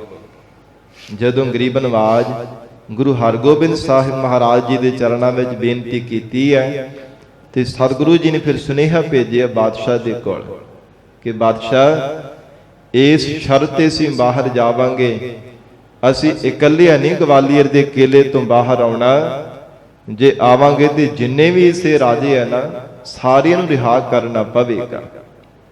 ਤੇ ਮਨ ਦੇ ਵਿੱਚ ਬੜੀ ਭਾਰੀ ਚਿੰਤਾ ਪੈਦਾ ਹੋ ਗਈ ਜਹਾਂਗੀਰ ਦੇ ਮਨ ਅੰਦਰ ਕਿ ਕਿੰਨਾ ਕਿੰਨਾ ਪੈਸਾ ਲਾਇਆ, ਕਿੰਨੀ ਫੌਜ ਮਰਵਾਈ ਆਪਣੀ, ਕਿੰਨੇ ਸਿਪਾਹੀ ਮੌਰ ਦੇ ਮੂੰਹ ਵਿੱਚ ਪਾਏ ਨੇ, ਤਾਂ ਕਿਤੇ ਨਾ ਆਕੀ ਰਾਜੇ ਮਹਾਰਾਜਿਆਂ ਨੂੰ ਫੜ ਕਰਕੇ ਕੈਦ ਵਿੱਚ ਬੰਦ ਕੀਤਾ ਤੇ ਹੁਣ ਇੱਕੋ ਵਾਰ ਹੀ ਸਤਿਗੁਰੂ ਜੀ ਦੇ ਕਹਿਣੇ ਤੇ ਇਹਨਾਂ ਨੂੰ ਛੱਡ ਦੇਵਾਂ, ਇਹ ਕੋਈ ਗੱਲ ਬਣਦੀ ਨਹੀਂ ਹੈ। ਸਤ ਸੰਗਤ ਜੀ ਫਿਰ ਨੀਤੀ ਦੇ ਨਾਲ ਚਾਲ ਖੇਡੀ, ਕਹਿਣ ਲੱਗਾ ਮਹਾਰਾਜ ਜਿੰਨੇ ਵੀ ਤੁਹਾਡਾ ਹੱਥ ਫੜ ਕੇ, ਤੁਹਾਡਾ ਪੱਲਾ ਫੜ ਕੇ ਇਹ ਬਾਹਰ ਨਿਕਲ ਜਾਣ, ਉਹਨੇ ਰਾਜੇ ਮਹਾਰਾਜਿਆਂ ਨੂੰ ਰਿਹਾ ਕਰ ਦਿੱਤਾ ਜਾਵੇਗਾ। ਤੇ ਗਰੀਬ ਨਵਾਜ ਅੰਤਰਜਾਮੀ ਸਤਿਗੁਰੂ ਜੀ ਨੇ ਇਹਦੇ ਮਨ ਦੀ ਜਾਣ ਕਰਕੇ ਫਿਰ ਸਤ ਸੰਗਤ ਜੀ 52 ਕਲੀਆਂ ਵਾਲਾ ਸਤ ਸੰਗਤ ਜੀ ਜਿਹੜਾ ਚੋਲਾ ਸੀ ਨਾ ਮਹਾਰਾਜ ਸਾਹਿਬ ਜੀ ਨੇ ਤਿਆਰ ਕਰਵਾਇਆ 52 ਕਲੀਆਂ ਵਾਲਾ, ਧੰਨ ਗੁਰੂ ਹਰਗੋਬਿੰਦ ਸਾਹਿਬ ਸੱਚੇ ਪਾਤਸ਼ਾਹ ਜੀ ਨੇ। ਤੇ ਜਿਹੜੇ 52 ਰਾਜੇ ਸਨ ਸਾਰਿਆਂ ਨੇ ਸਾਧ ਸੰਗਤ ਜੀ ਇੱਕ ਇੱਕ ਤਣੀ ਪਕੜ ਲੈਣਾ ਕੀਤੀ। ਉਹ ਗਰੀਬ ਨਵਾਜ ਗੁਰੂ ਹਰਗੋਬਿੰਦ ਸਾਹਿਬ ਮਹਾਰਾਜ ਸੱਚੇ ਪਾਤਸ਼ਾਹੀ ਦਾ ਪੱਲਾ ਫੜ ਕਰਕੇ ਗਵਾਲੀਅਰ ਦੇ ਕਿਲੇ ਦੇ ਵਿੱਚੋਂ ਬਾਹਰ ਆਏ ਸਨ। ਤੇ ਸਾਰਾ ਇਹ ਗਰੀਬ ਨਵਾਜ ਸਤਿਗੁਰੂ ਜੀ ਦੇ ਕੌਤਕ ਦੇਖ ਕਰਕੇ ਹੈਰਾਨ ਹੋ ਗਿਆ ਸੀ ਬਾਦਸ਼ਾਹ ਵੀ, ਕਿ ਮੈਂ ਤਾਂ ਚਾਲ ਖੇਡੀ ਸੀ ਪਰ ਸਤਿਗੁਰੂ ਜੀ ਤਾਂ ਅੰਤਰਜਾਮੀ ਹੈ। ਮਹਾਰਾਜ ਸੱਚੇ ਪਾਤਸ਼ਾਹ ਜੀ ਨੇ ਇਉਂ ਸਾਧ ਸੰਗਤ ਜੀ ਕਿਲੇ ਦੇ ਵਿੱਚੋਂ ਉਹ ਜਿਹੜੇ ਭਾਵੇਂ ਹਿੰਦੂ ਮਤ ਵਾਲੇ, ਭਾਵੇਂ ਹੋਰ ਕੋਈ ਮਤਾਂ ਮਤਾਂਤਰਾਂ ਵਾਲੇ ਰਾਜੇ ਮਹਾਰਾਜੇ ਸਨ, ਸਭ ਨੂੰ ਗਰੀਬ ਨਵਾਜ ਗੁਰੂ ਹਰਗੋਬਿੰਦ ਸਾਹਿਬ ਸੱਚੇ ਪਾਤਸ਼ਾਹ ਜੀ ਨੇ ਮੁਕਤ ਕਰਵਾਇਆ ਸੀ। ਔਰ ਗਰੀਬ ਨਵਾਜ ਸਤਿਗੁਰੂ ਸੱਚੇ ਪਾਤਸ਼ਾਹ ਨੇ ਉਹਨਾਂ ਨੂੰ ਨਵਾਂ ਜੀਵਨ ਬਖਸ਼ਿਸ਼ ਕੀਤਾ। ਤਾਂ ਸਾਧ ਸੰਗਤ ਜੀ ਧੰਨ ਗੁਰੂ ਹਰਗੋਬਿੰਦ ਸਾਹਿਬ ਮਹਾਰਾਜ ਸਾਹਿਬ ਜੀ ਨੂੰ ਜੀਵਨ ਜੋ ਬੰਦੀ ਛੋੜ ਦਾਤਾ ਸਤਿਗੁਰੂ ਜੀ ਕਿਹਾ ਜਾਂਦਾ ਹੈ। ਸਤਿਗੁਰ ਬੰਦੀ ਛੋੜ ਹੈ, ਜੀਵਨ ਮੁਕਤ ਕਰੈ ਉਹ ਦੀਨਾ, ਗੁਰਮੁਖ ਮਨ ਅਬਤੀਜ ਬਤੀਣਾ। ਕਿਉਂਕਿ ਸਤਿਗੁਰੂ ਜੀ ਦੀ ਵਡਿਆਈ ਹੈ। ਭਾਈ ਗੁਰਦਾਸ ਸਾਹਿਬ ਜੀ ਨੇ ਬਚਨ ਕੀਤਾ ਨਾ, ਸਤਿਗੁਰ ਪਾਰਸ ਬਰਸਿਆ ਕੰਚਨ ਕਰੈ ਮਨੂਰ ਮਲੀਣਾ, ਸਤਿਗੁਰ ਬਾਵਨ ਚੰਦਨੋ ਵਾਸ ਸਵਾਸ ਕਰੈ ਲਾਖੀਣਾ। ਮਹਾਰਾਜ ਪਾਰਸ ਦੀ ਤਰ੍ਹਾਂ ਹਨ, ਸਤਿਗੁਰੂ ਜੀ ਦੇ ਚਰਨਾਂ ਦਾ ਸਪਰਸ਼ ਪ੍ਰਾਪਤ ਹੋਣੇ ਕਰਕੇ ਕੰਚਨ ਦੀ ਤਰ੍ਹਾਂ ਸੋਨੇਵਤ ਬਣ ਜਾਈਦਾ। ਔਰ ਗਰੀਬ ਨਵਾਜ ਐਸੀ ਮਹਾਨ ਸਤਿਗੁਰੂ ਜੀ ਦੀ ਵਡਿਆਈ ਹੈ। ਸਤਿਗੁਰ ਸਿੱਖ ਕੇ ਬੰਧਨ ਕਾਟੈ, ਗੁਰ ਕਾ ਸਿੱਖ ਬੇਕਾਰ ਤੇ ਹਟੈ। ਮਹਾਰਾਜ ਸਿੱਖਾਂ ਦੇ ਬੰਧਨ ਕੱਟਦੇ ਐ। ਤੇ ਸਾਧ ਸੰਗਤ ਜੀ ਪ੍ਰਤੱਖ ਵੀ ਜਿੱਥੇ ਗਰੀਬ ਨਵਾਜ ਸਤਿਗੁਰੂ ਜੀ ਬੰਧਨ ਕੱਟਦੇ ਆ ਨਾ, ਉੱਥੇ ਗਰੀਬ ਨਵਾਜ ਸਤਿਗੁਰੂ ਜੀ ਦੀ ਵਡਿਆਈ ਹੈ। ਇਹ ਸੰਸਾਰ ਦੇ ਮਾਇਆ ਦੇ ਮੋਹ ਮਮਤਾ ਦੇ, ਸੰਸਾਰ ਦੇ ਜੰਜਾਲਾਂ ਦੇ, ਵਿਕਾਰਾਂ ਦੇ, ਔਗਣਾਂ ਦੇ ਬੰਧਨ ਵੀ ਮਹਾਰਾਜ ਸੱਚੇ ਪਾਤਸ਼ਾਹ ਜੀ ਕੱਟ ਦਿੰਦੇ ਹਨ। ਇਹ ਪੂਰੇ ਸਤਿਗੁਰੂ ਜੀ ਦੀ ਵਡਿਆਈ ਹੈ। ਕਿਉਂਕਿ ਮਹਾਰਾਜ ਸਾਹਿਬ ਜੀ ਆਪ ਮੁਕਤ ਸਰੂਪ ਹਨ। ਨਾਰਾਇਣ ਨਰਪਤ ਨਮਸਕਾਰੈ, ਐਸੇ ਗੁਰ ਕੋ ਬਲ ਬਲ ਜਾਈਐ, ਆਪ ਮੁਕਤ ਮੋਹਿ ਤਾਰੈ।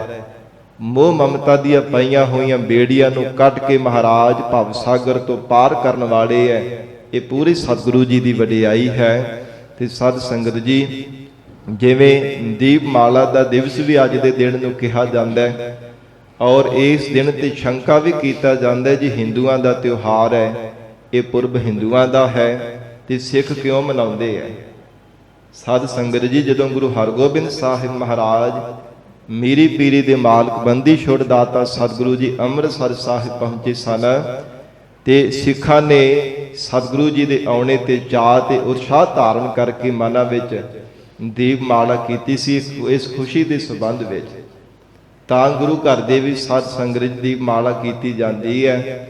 ਔਰ ਨਾਲ ਇਹ ਵੀ ਬੇਨਤੀ ਕਰ ਦੇਵਾ ਕਿ ਜਿੱਥੇ ਸਾਧ ਸੰਗਤ ਜੀ ਅਸੀਂ ਦੀਵੇ ਬਾਲ ਕਰਕੇ ਔਰ ਸਤਿਗੁਰੂ ਜੀ ਦੇ ਇਸ ਪੁਰਬ ਨੂੰ ਯਾਦ ਕਰਦੇ ਆ ਕਿ ਅੱਜ ਬੰਦੀ ਛੋੜ ਪਾਵਨ ਦਿਵਸ ਹੈ, ਉੱਥੇ ਨਾਲ ਨਾਲ ਗਰੀਬ ਨਵਾਜ ਮਹਾਰਾਜ ਸੱਚੇ ਪਾਤਸ਼ਾਹ ਦੇ ਚਰਨਾਂ ਵਿੱਚ ਬੇਨਤੀ ਕਰੀਏ, ਮਹਾਰਾਜ ਸਾਡੇ ਹਿਰਦੇ ਅੰਦਰ ਆਪਣੇ ਸ਼ਬਦ ਦਾ ਦੀਪਕ ਵੀ ਬਾਲ ਦੇਵੋ, ਜਿਸ ਕਰਕੇ ਅਗਿਆਨ ਦਾ ਹਨੇਰਾ ਦੂਰ ਹੋ ਜਾਵੇ, ਗਿਆਨ ਦਾ ਪ੍ਰਕਾਸ਼ ਹੋ ਜਾਵੇ।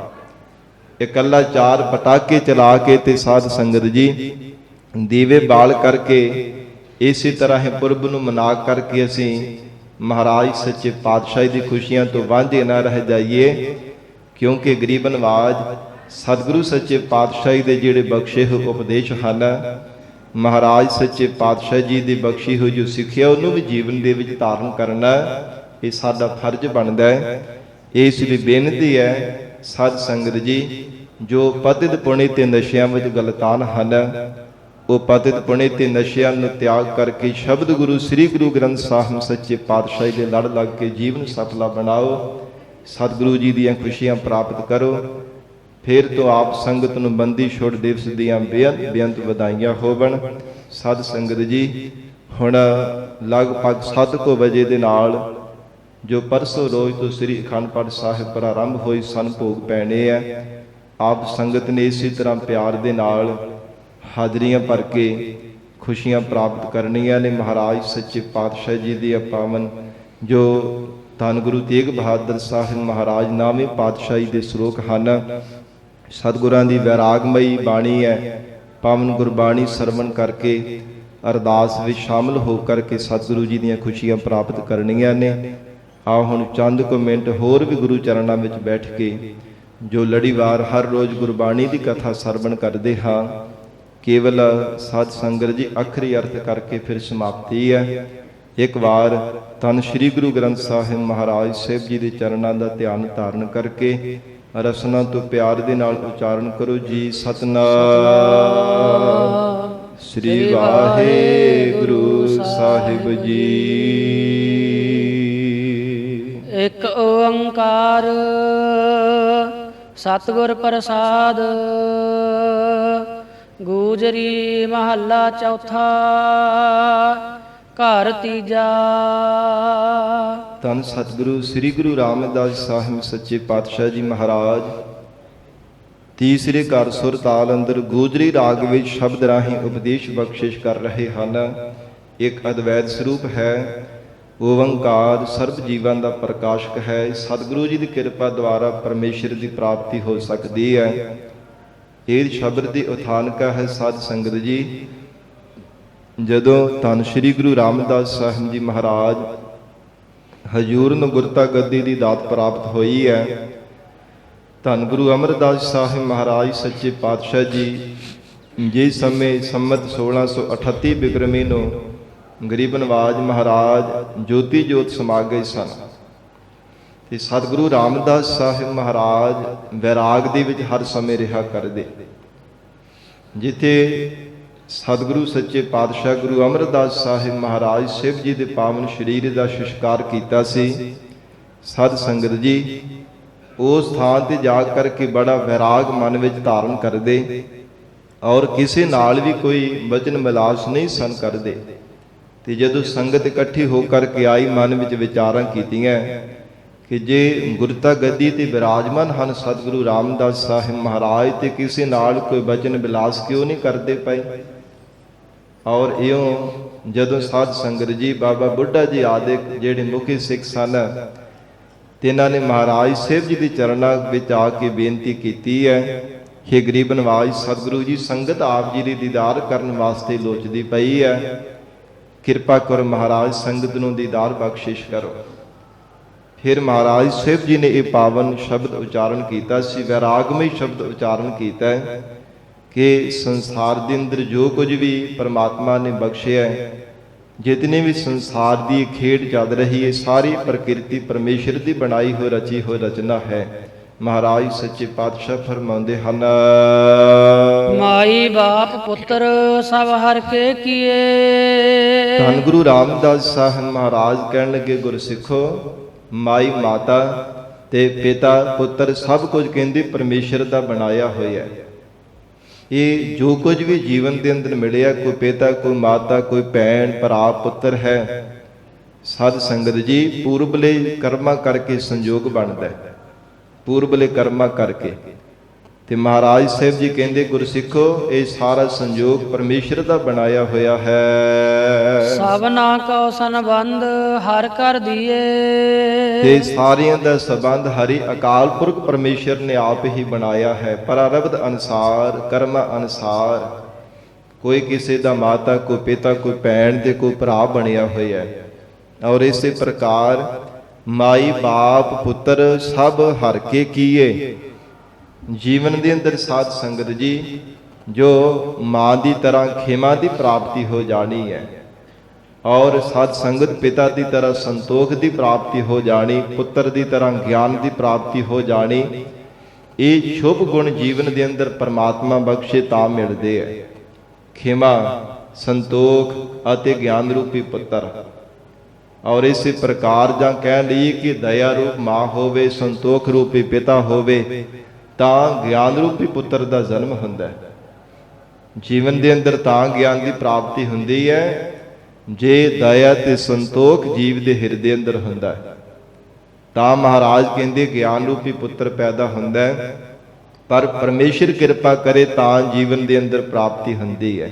ਮਹਾਰਾਜ ਕਹਿੰਦੇ ਸਭ ਦਾ ਜਿਹੜਾ ਸੰਬੰਧ ਹੈ ਨਾ ਜੀਵ ਦੇ ਜੀਵਨ ਵਿੱਚ ਸ਼ੁਭ ਗੁਣਾਂ ਦਾ, ਇਹ ਜਾਣੋ ਕਿ ਪ੍ਰਮਾਤਮਾ ਦਾ ਹੀ ਕੀਤਾ ਹੋਇਆ ਹੈ। ਪਰਮੇਸ਼ਰ ਨੇ ਜਿਨ੍ਹਾਂ ਨੂੰ ਸ਼ੁਭ ਗੁਣਾਂ ਦੀ ਦਾਤ ਬਖਸ਼ੀ ਹੈ ਉਹ ਦਇਆਵਾਨ ਵੀ ਹੁੰਦੇ ਹੈ, ਸੰਤੋਖੀ ਵੀ ਹੁੰਦੇ ਹੈ ਤੇ ਗਿਆਨਵਾਨ ਵੀ ਹੁੰਦੇ ਹੈ। ਪ੍ਰਮਾਤਮਾ ਐਸੀ ਉਹਨਾਂ ਤੇ ਕਿਰਪਾ ਕਰ ਦਿੰਦਾ ਹੈ। ਹਮਰਾ ਜੋਰ ਸਭ ਰਹਿਓ ਮੇਰੇ ਵੀਰ। ਵੀਰ ਕਹਿੰਦੇ ਨੇ ਭਰਾ ਨੂੰ, ਐ ਗੁਰਸਿੱਖੋ ਸਾਡੇ ਭਰਾਵੋ, ਸਾਡਾ ਸਾਰਾ ਜ਼ੋਰ ਜਿਹੜਾ ਬਲ ਹੈ ਨਾ ਰਹਿ ਜਾਣਾ ਕੀਤਾ। ਕਿਸੇ ਦਾ ਕੋਈ ਜ਼ੋਰ ਨਹੀਂ ਹੈ ਸੰਸਾਰ ਅੰਦਰ, ਕਿਸੇ ਦਾ ਕੋਈ ਬਲ ਨਹੀਂ ਹੈ। ਇਹ ਸਾਰਾ ਬਲ, ਸਾਰੀ ਸ਼ਕਤੀ ਅਕਾਲ ਪੁਰਖ ਪਰਮੇਸ਼ਰ ਦੀ ਵਰਤ ਰਹੀ ਹੈ। ਹਰ ਕਾ ਤਨ ਮਨ ਸਭ ਹਰ ਕੈ ਵਸ ਹੈ ਸਰੀਰ। ਹਰੀ ਅਕਾਲ ਪੁਰਖ ਪਰਮਾਤਮਾ ਦੀ ਸਭ ਕੁਝ ਵਸ ਵਿੱਚ ਹੈ। ਤਨ ਮਨ ਇਹ ਸਰੀਰ, ਇਹ ਸਭ ਸਰੀਰਾਂ ਨੂੰ, ਇੰਦਰੀਆਂ ਨੂੰ ਚਲਾਉਣ ਵਾਲਾ ਪਰਮੇਸ਼ਰ ਆਪ ਹੈ। ਰਹਾਉ ਵਿਸਰਾਮ ਦੇ ਕੇ ਹਜ਼ੂਰ ਫਰਮਾਉਂਦੇ ਹਨ, ਭਗਤ ਜਨਾ ਕਉ ਸਰਦਾ ਆਪ ਹਰ ਲਾਈ। ਕਿ ਜੋ ਪਰਮਾਤਮਾ ਦੀ ਪ੍ਰੇਮਾ ਭਗਤੀ ਕਰਦੇ ਉਹਨਾਂ ਦੇ ਹਿਰਦੇ ਅੰਦਰ ਸ਼ਰਧਾ ਪਰਮਾਤਮਾ ਨੇ ਆਪ ਹੀ ਲਗਾਈ ਹੈ। ਪਰਮਾਤਮਾ ਧੁਰੋਂਦਾਰ ਦੇ ਕਰਕੇ ਬਖਸ਼ਿਸ਼ ਕਰਦਾ ਹੈ। ਨਹੀਂ ਤਾਂ ਭਾਵੇਂ ਭਗਤੀ ਆਪਾਂ ਸਾਰੇ ਦਾਵਾ ਕਰਦੇ ਜੀ ਅਸੀਂ ਬੜੀ ਭਗਤੀ ਕਰਦੇ, ਬਹੁਤਾ ਨਾਮ ਜਪਦੇ ਆ, ਪਰ ਸਾਡੇ ਮਨਾਂ ਵਿੱਚ ਵਿਸ਼ਵਾਸ ਨਹੀਂ, ਭਰੋਸਾ ਨਹੀਂ ਹੈ। ਕਲਯੁਗੀ ਜੀਵ ਹਾਂ ਸਾਧ ਸੰਗਤ ਜੀ, ਮਨਾਂ ਵਿੱਚ ਭਰੋਸਾ ਨਹੀਂ ਵੱਜਦਾ। ਮਨ ਵਿੱਚ ਹਰ ਸਮੇਂ ਦੁਬਿਧਾ ਬਣੀ ਰਹਿੰਦੀ ਹੈ ਕਿ ਇਹ ਨਾਮ ਜਪਾਂ। ਮਨ ਵਿੱਚ ਇਹ ਵਿਚਾਰ ਹੁੰਦੀ ਹੈ ਕਿ ਭਾਵਨਾ ਪੂਰੀ ਹੋਵੇਗੀ ਕਿ ਨਹੀਂ ਹੋਵੇਗੀ। ਮਨ ਡਾਵਾਂਡੋਲ ਹੋਇਆ ਰਹਿੰਦਾ ਹੈ। ਪਰ ਪ੍ਰਮਾਤਮਾ ਨੇ ਧੁਰੋ ਜਿਨ੍ਹਾਂ ਨੂੰ ਦਾਰ ਦੇ ਕਰਕੇ ਨਿਵਾਜਿਆ ਹੈ ਪ੍ਰੇਮਾ ਭਗਤੀ ਦੀ, ਮਹਾਰਾਜ ਕਹਿੰਦੇ ਉਹਨਾਂ ਦੇ ਹਿਰਦੇ ਅੰਦਰ ਸ਼ਰਧਾ ਵੀ ਪਰਮੇਸ਼ਰ ਆਪ ਹੀ ਲਾ ਦਿੰਦਾ। ਉਹਨਾਂ ਦੇ ਮਨ ਵਿੱਚ ਪੂਰਾ ਵਿਸ਼ਵਾਸ ਵੀ ਪਰਮੇਸ਼ਰ ਆਪ ਹੀ ਪੈਦਾ ਕਰਦਾ ਹੈ। ਵਿੱਚ ਗ੍ਰਸਤ ਉਦਾਸ ਰਹਾਈ। ਉਹ ਭਾਵੇਂ ਜੀਵਨ ਦੇ ਅੰਦਰ ਗ੍ਰਸਤੀ ਵੀ ਹਨ, ਗ੍ਰਸਤ ਆਸ਼ਰਮ ਨੂੰ ਵੀ ਧਾਰਨ ਕੀਤਾ ਹੋਇਆ ਹੈ, ਪਰ ਸਾਧ ਸੰਗਤ ਜੀ ਕਮਲ ਦੀ ਤਰ੍ਹਾਂ ਉਹਨਾਂ ਦਾ ਜੀਵਨ ਨਿਰਲੇਪ ਰਹਿੰਦਾ ਹੈ। ਕੋਈ ਵੀ ਦੁਨੀਆ ਦਾ ਬੰਧਨ, ਨਾ ਸਰੀਰਾਂ ਦਾ ਮੋਹ, ਨਾ ਪਦਾਰਥਾਂ ਦੀ ਮਮਤਾ ਉਹਨਾਂ ਨੂੰ ਲੱਗਦੀ ਹੈ। ਜਿਵੇਂ ਪਾਣੀ ਦੇ ਵਿੱਚ ਕਮਲ ਹੁੰਦਾ ਹੈ ਨਾ, ਉੱਚਾ ਉੱਠਦਾ ਜਾਂਦਾ, ਜਿਵੇਂ ਜਿਵੇਂ ਪਾਣੀ ਉੱਚਾ ਉੱਠਦਾ ਹੈ, ਇਸੇ ਤਰ੍ਹਾਂ ਸੰਸਾਰ ਦੇ ਜਿੰਨੇ ਮਰਜ਼ੀ ਸੁੱਖ ਉਹਨਾਂ ਨੂੰ ਪ੍ਰਾਪਤ ਹੋਣ, ਜਿਵੇਂ ਜਿਵੇਂ ਸੁੱਖ ਮਿਲਦੇ ਨਾ ਮਾਇਆ ਦੇ, ਤਿਵੇਂ ਤਿਵੇਂ ਮਨ ਉਹਨਾਂ ਦਾ ਉਪਰਾਮ ਹੋਈ ਜਾਂਦਾ ਹੈ। ਪਦਾਰਥਾਂ ਰੂਪੀ, ਸੁੱਖਾਂ ਰੂਪੀ ਪਾਣੀ ਜਿੰਨਾ ਮਰਜ਼ੀ ਵਰਦਾ ਜਾਵੇ ਜ਼ਿੰਦਗੀ ਵਿੱਚ, ਪਰ ਗੁਰਮੁਖਾਂ ਦਾ ਜੀਵਨ ਸਾਧ ਸੰਗਤ ਜੀ ਉਪਰਾਮ ਰਹਿੰਦਾ ਹੈ। ਚਿਤ ਬਿਰਤੀ ਕਰਕੇ ਪ੍ਰਮਾਤਮਾ ਦੇ ਨਾਲ ਹੀ ਜੁੜੇ ਰਹਿੰਦੇ ਹਨ। ਜਬ ਅੰਤਰ ਪ੍ਰੀਤ ਹਰਿ ਸਿਉ ਬਨ ਆਈ। ਜਿਨ੍ਹਾਂ ਦੇ ਹਿਰਦੇ ਅੰਦਰ ਜਦੋਂ ਅਕਾਲ ਪੁਰਖ ਪ੍ਰਮਾਤਮਾ ਦੇ ਚਰਨਾਂ ਦੇ ਨਾਲ ਪ੍ਰੀਤ ਬਣ ਆਈ ਹੈ, ਤਬ ਜੋ ਕਿਛ ਕਰੇ ਸੋ ਮੇਰੇ ਹਰਿ ਪ੍ਰਭ ਭਾਈ। ਤੇ ਪਿਆਰ ਵਿੱਚ ਭਿੱਜਿਆ ਹੋਇਆ ਜਦੋਂ ਜੀਵਨ ਦੇ ਵਿੱਚ ਜੋ ਵੀ ਕਰਦੇ ਆ ਨਾ, ਉਹ ਪ੍ਰਮਾਤਮਾ ਨੂੰ ਭਾ ਜਾਂਦਾ ਹੈ। ਧੰਨ ਗੁਰੂ ਹਰਗੋਬਿੰਦ ਸਾਹਿਬ ਮਹਾਰਾਜ ਸਾਹਿਬ ਜੀ ਦੇ ਜੀਵਨ ਦੀ ਇੱਕ ਸਾਖੀ ਹੈ, ਛੋਟੀ ਜਿਹੀ ਸਾਧ ਸੰਗਤ ਜੀ ਅਰਜ਼ ਕਰਾਂ। ਇੱਕ ਬਜ਼ੁਰਗ ਮਾਤਾ, ਹਿਰਦੇ ਅੰਦਰ ਬੜਾ ਡਾਢਾ ਪਿਆਰ ਸੀ ਗੁਰੂ ਚਰਨਾਂ ਦੇ ਨਾਲ, ਤੇ ਮਹਾਰਾਜ ਜੀ ਦੇ ਸਨਮੁਖ ਹੋ ਕਰਕੇ ਨੇਤਰਾਂ ਦੇ ਨਾਲ ਦਰਸ਼ਨ ਕੀਤੇ, ਨਮਸਕਾਰ ਕੀਤੀ, ਫਿਰ ਹੱਥ ਜੋੜ ਕੇ ਬੇਨਤੀ ਕਰੀ ਜਾ ਰਹੀ ਹੈ। ਕਹਿੰਦੀ ਮਹਾਰਾਜ ਮੈਂ ਪਾਵਨ, ਤੁਸੀਂ ਪਤਿਤ ਹੋ। ਮਹਾਰਾਜ ਭਾਵ ਕਿ ਮੈਂ ਪਵਿੱਤਰ ਹਾਂ ਤੇ ਤੁਸੀਂ ਮਹਾਰਾਜ ਪਾਪੀ ਹੋ। ਉਲਟਾ ਕਹੀ ਜਾ ਰਹੀ ਸੀ। ਕਹਿਣਾ ਤੇ ਇਹ ਸੀ ਕਿ ਮਹਾਰਾਜ ਤੁਸੀਂ ਪਾਵਨ ਹੋ ਤੇ ਮਹਾਰਾਜ ਮੈਂ ਪਤਿਤ ਹਾਂ, ਪਾਪੀਆਂ ਨੂੰ ਪਵਿੱਤਰ ਕਰਨ ਵਾਲੇ ਹੋ। ਇਹ ਉਲਟਾ ਬੋਲੀ ਜਾ ਰਹੀ ਸੀ। ਤੇ ਸਿੱਖਾਂ ਨੇ ਹਟਾਉਣ ਦੇ ਵਾਸਤੇ ਮਹਾਰਾਜ ਜੀ ਤੋਂ ਆਗਿਆ ਮੰਗੀ। ਤੇ ਮਹਾਰਾਜ ਇਹ ਕੀ ਬੋਲ ਰਹੀ ਹੈ ਬਜ਼ੁਰਗ ਮਾਤਾ, ਤੇ ਸਤਿਗੁਰੂ ਜੀ ਕਹਿਣ ਲੱਗੇ ਤੁਸੀਂ ਬਾਹਰ ਮੁਖੀ ਸੁਣਦੇ ਪਏ, ਅਸੀਂ ਅੰਦਰ ਦੇ ਪਿਆਰ ਤੇ ਭਾਵਨਾ ਦੇ ਬਚਨ ਸੁਣਦੇ ਪਏ ਹਾਂ। ਉਹ ਬਾਹਰੋਂ ਭਾਵੇਂ ਅਸਤ ਵਿਅਸਤ ਬੋਲੀ ਜਾ ਰਹੀ ਹੈ, ਪਰ ਹਿਰਦੇ ਦਾ ਪਿਆਰ ਤੇ ਭਾਵਨਾ ਜਿਹੜੀ ਹੈ ਨਾ ਉਹ ਸਹੀ ਬੋਲਦੀ ਹੈ। ਮੁਖ ਤੋਂ ਭਾਵੇਂ ਨਹੀਂ ਪਤਾ ਚੱਲਦਾ ਪਿਆ ਕਿ ਮੈਂ ਬੋਲਣਾ ਕੀ ਹੈ, ਪਰ ਹਿਰਦੇ ਅੰਦਰ ਸੱਚਾ ਪਿਆਰ ਹੈ। ਤੇ ਮਹਾਰਾਜ ਸਤਿਗੁਰੂ ਰਾਮਦਾਸ ਸਾਹਿਬ ਸੱਚੇ ਪਾਤਸ਼ਾਹ ਕਹਿੰਦੇ ਹਨ ਕਿ ਜਦੋਂ ਹਿਰਦੇ ਅੰਦਰ ਪਿਆਰ ਲੱਗ ਜਾਂਦਾ ਨਾ, ਤਬ ਜੋ ਕਿਛ ਕਰੇ ਸੋ ਮੇਰੇ ਹਰ ਪ੍ਰਭ ਭਾਈ। ਉਹ ਜੀਵਨ ਦੇ ਅੰਦਰ ਜੋ ਵੀ ਕਰਦਾ ਨਾ, ਭਾਵਨਾ ਪਿਆਰ ਵਿੱਚ ਭਿੱਜਾ ਹੋਇਆ ਸਤਿਗੁਰੂ ਜੀ ਨੂੰ ਭਾ ਜਾਂਦਾ ਹੈ। ਉਹ ਪਰਮੇਸ਼ਰ ਦੇ ਦਰ ਤੇ ਭਾਵਨਾ ਹੀ ਹੈ ਜਿਹੜੀ ਜੀਵ ਨੂੰ ਸੰਸਾਰ ਤੋਂ ਤਾਰਦੀ ਹੈ, ਪਰਮਾਤਮਾ ਦੇ ਘਰ ਪ੍ਰਵਾਨ ਹੋ ਜਾਂਦਾ ਹੈ। ਜਿਤ ਕਾਰੈ ਕੰਮ ਹਮ ਹਰ ਲਾਏ, ਜਿਸ ਕਾਰਜ ਲਈ ਸੰਸਾਰ ਦੇ ਅੰਦਰ ਸਾਨੂੰ ਪਰਮੇਸ਼ਰ ਨੇ ਲਗਾਇਆ ਹੈ, ਸੋ ਹਮ ਕਰਹਿ ਜੋ ਆਪ ਕਰਾਏ। ਉਹ ਕੁਝ ਮਹਾਰਾਜ ਕਹਿੰਦੇ ਅਸੀਂ ਕਰਦੇ ਹਾਂ ਜੋ ਪਰਮੇਸ਼ਰ ਆਪ ਕਰਵਾਉਂਦਾ ਹੈ। ਸੱਚ ਇਹੋ ਹੀ ਹੈ ਸਾਧ ਸੰਗਤ ਜੀ, ਜਿਤ ਜਿਤ ਲਾਵਹੁ ਤਿਤ ਤਿਤ ਲਗਨਾ, ਨਾਨਕ ਕਰਤੇ ਕੀ ਜਾਣੈ ਕਰਤਾ ਰਚਨਾ। ਪਰਮਾਤਮਾ ਨੇ ਪ੍ਰਾਰਬਧ ਅਨੁਸਾਰ ਜਿਵੇਂ ਜਿਵੇਂ ਜੀਵਾਂ ਨੂੰ ਲਗਾਇਆ ਉਸੇ ਤਰ੍ਹਾਂ ਹੀ ਲੱਗੇ ਹਨ।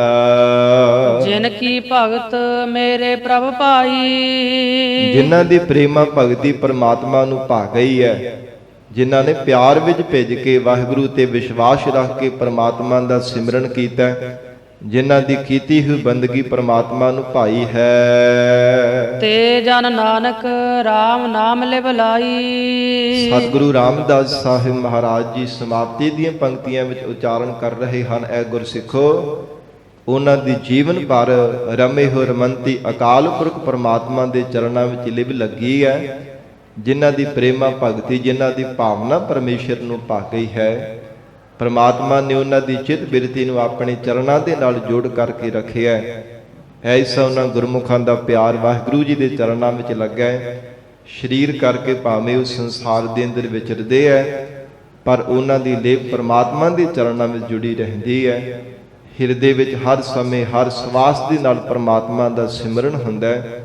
ਪਰਮਾਤਮਾ ਐਸੀ ਉਹਨਾਂ ਜੀਵਾਂ ਤੇ ਬਖਸ਼ਿਸ਼ ਕਰਦਾ ਹੈ। ਸਤਿਗੁਰੂ ਜੀ ਮਿਹਰ ਕਰਨ, ਪਾਵਨ ਉਪਦੇਸ਼ ਸਾਡੇ ਹਿਰਦਿਆਂ ਵਿੱਚ ਵਸ ਜਾਵੇ। ਗੁਰੂ ਬਚਨਾਂ ਦੀ ਕਮਾਈ ਕਰਕੇ ਜੀਵਨ ਸਫਲਾ ਬਣਾ ਸਕੀਏ ਜੀ। ਗੁਰਬਾਣੀ ਦੀ ਵਿਚਾਰ ਕਰਦਿਆਂ, ਗੁਰ ਇਤਿਹਾਸ ਸਰਵਣ ਕਰਵਾਉਂਦਿਆਂ ਤੋਂ ਹੋਈਆਂ ਬੇਅੰਤ ਭੁੱਲਾਂ ਦੀ ਖਿਮਾ ਸਤਿਗੁਰੂ ਜੀ ਅਤੇ ਆਪ ਸੰਗਤ ਬਖਸ਼ਣਹਾਰ ਹੋ। ਅਗਾਹ ਵਾਸਤੇ ਅਸੀਸ ਬਖਸ਼ਿਸ਼ ਕਰਨੀ ਜੀ। ਦੇਹੋ ਸੱਜਣ ਅਸੀਸੜੀਆ, ਜਿਉ ਹੋਵੈ ਸਾਹਿਬ ਸਿਓ ਮੇਲ।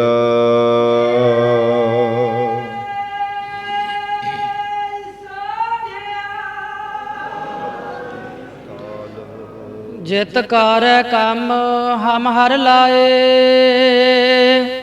ਸੋ ਹਮ ਕਰਹਿ ਜੋ ਆਪ ਕਰਾਏ। ਜਿਨ ਕੀ ਭਗਤ ਮੇਰੇ ਪ੍ਰਭ ਭਾਈ, ਤੇ ਜਨ ਨਾਨਕ RAM ਨਾਮ ਲਿਵ ਲਾਈ। ਵਾਹਿਗੁਰੂ ਜੀ ਕਾ ਖਾਲਸਾ, ਵਾਹਿਗੁਰੂ ਜੀ ਕੀ ਫਤਿਹ।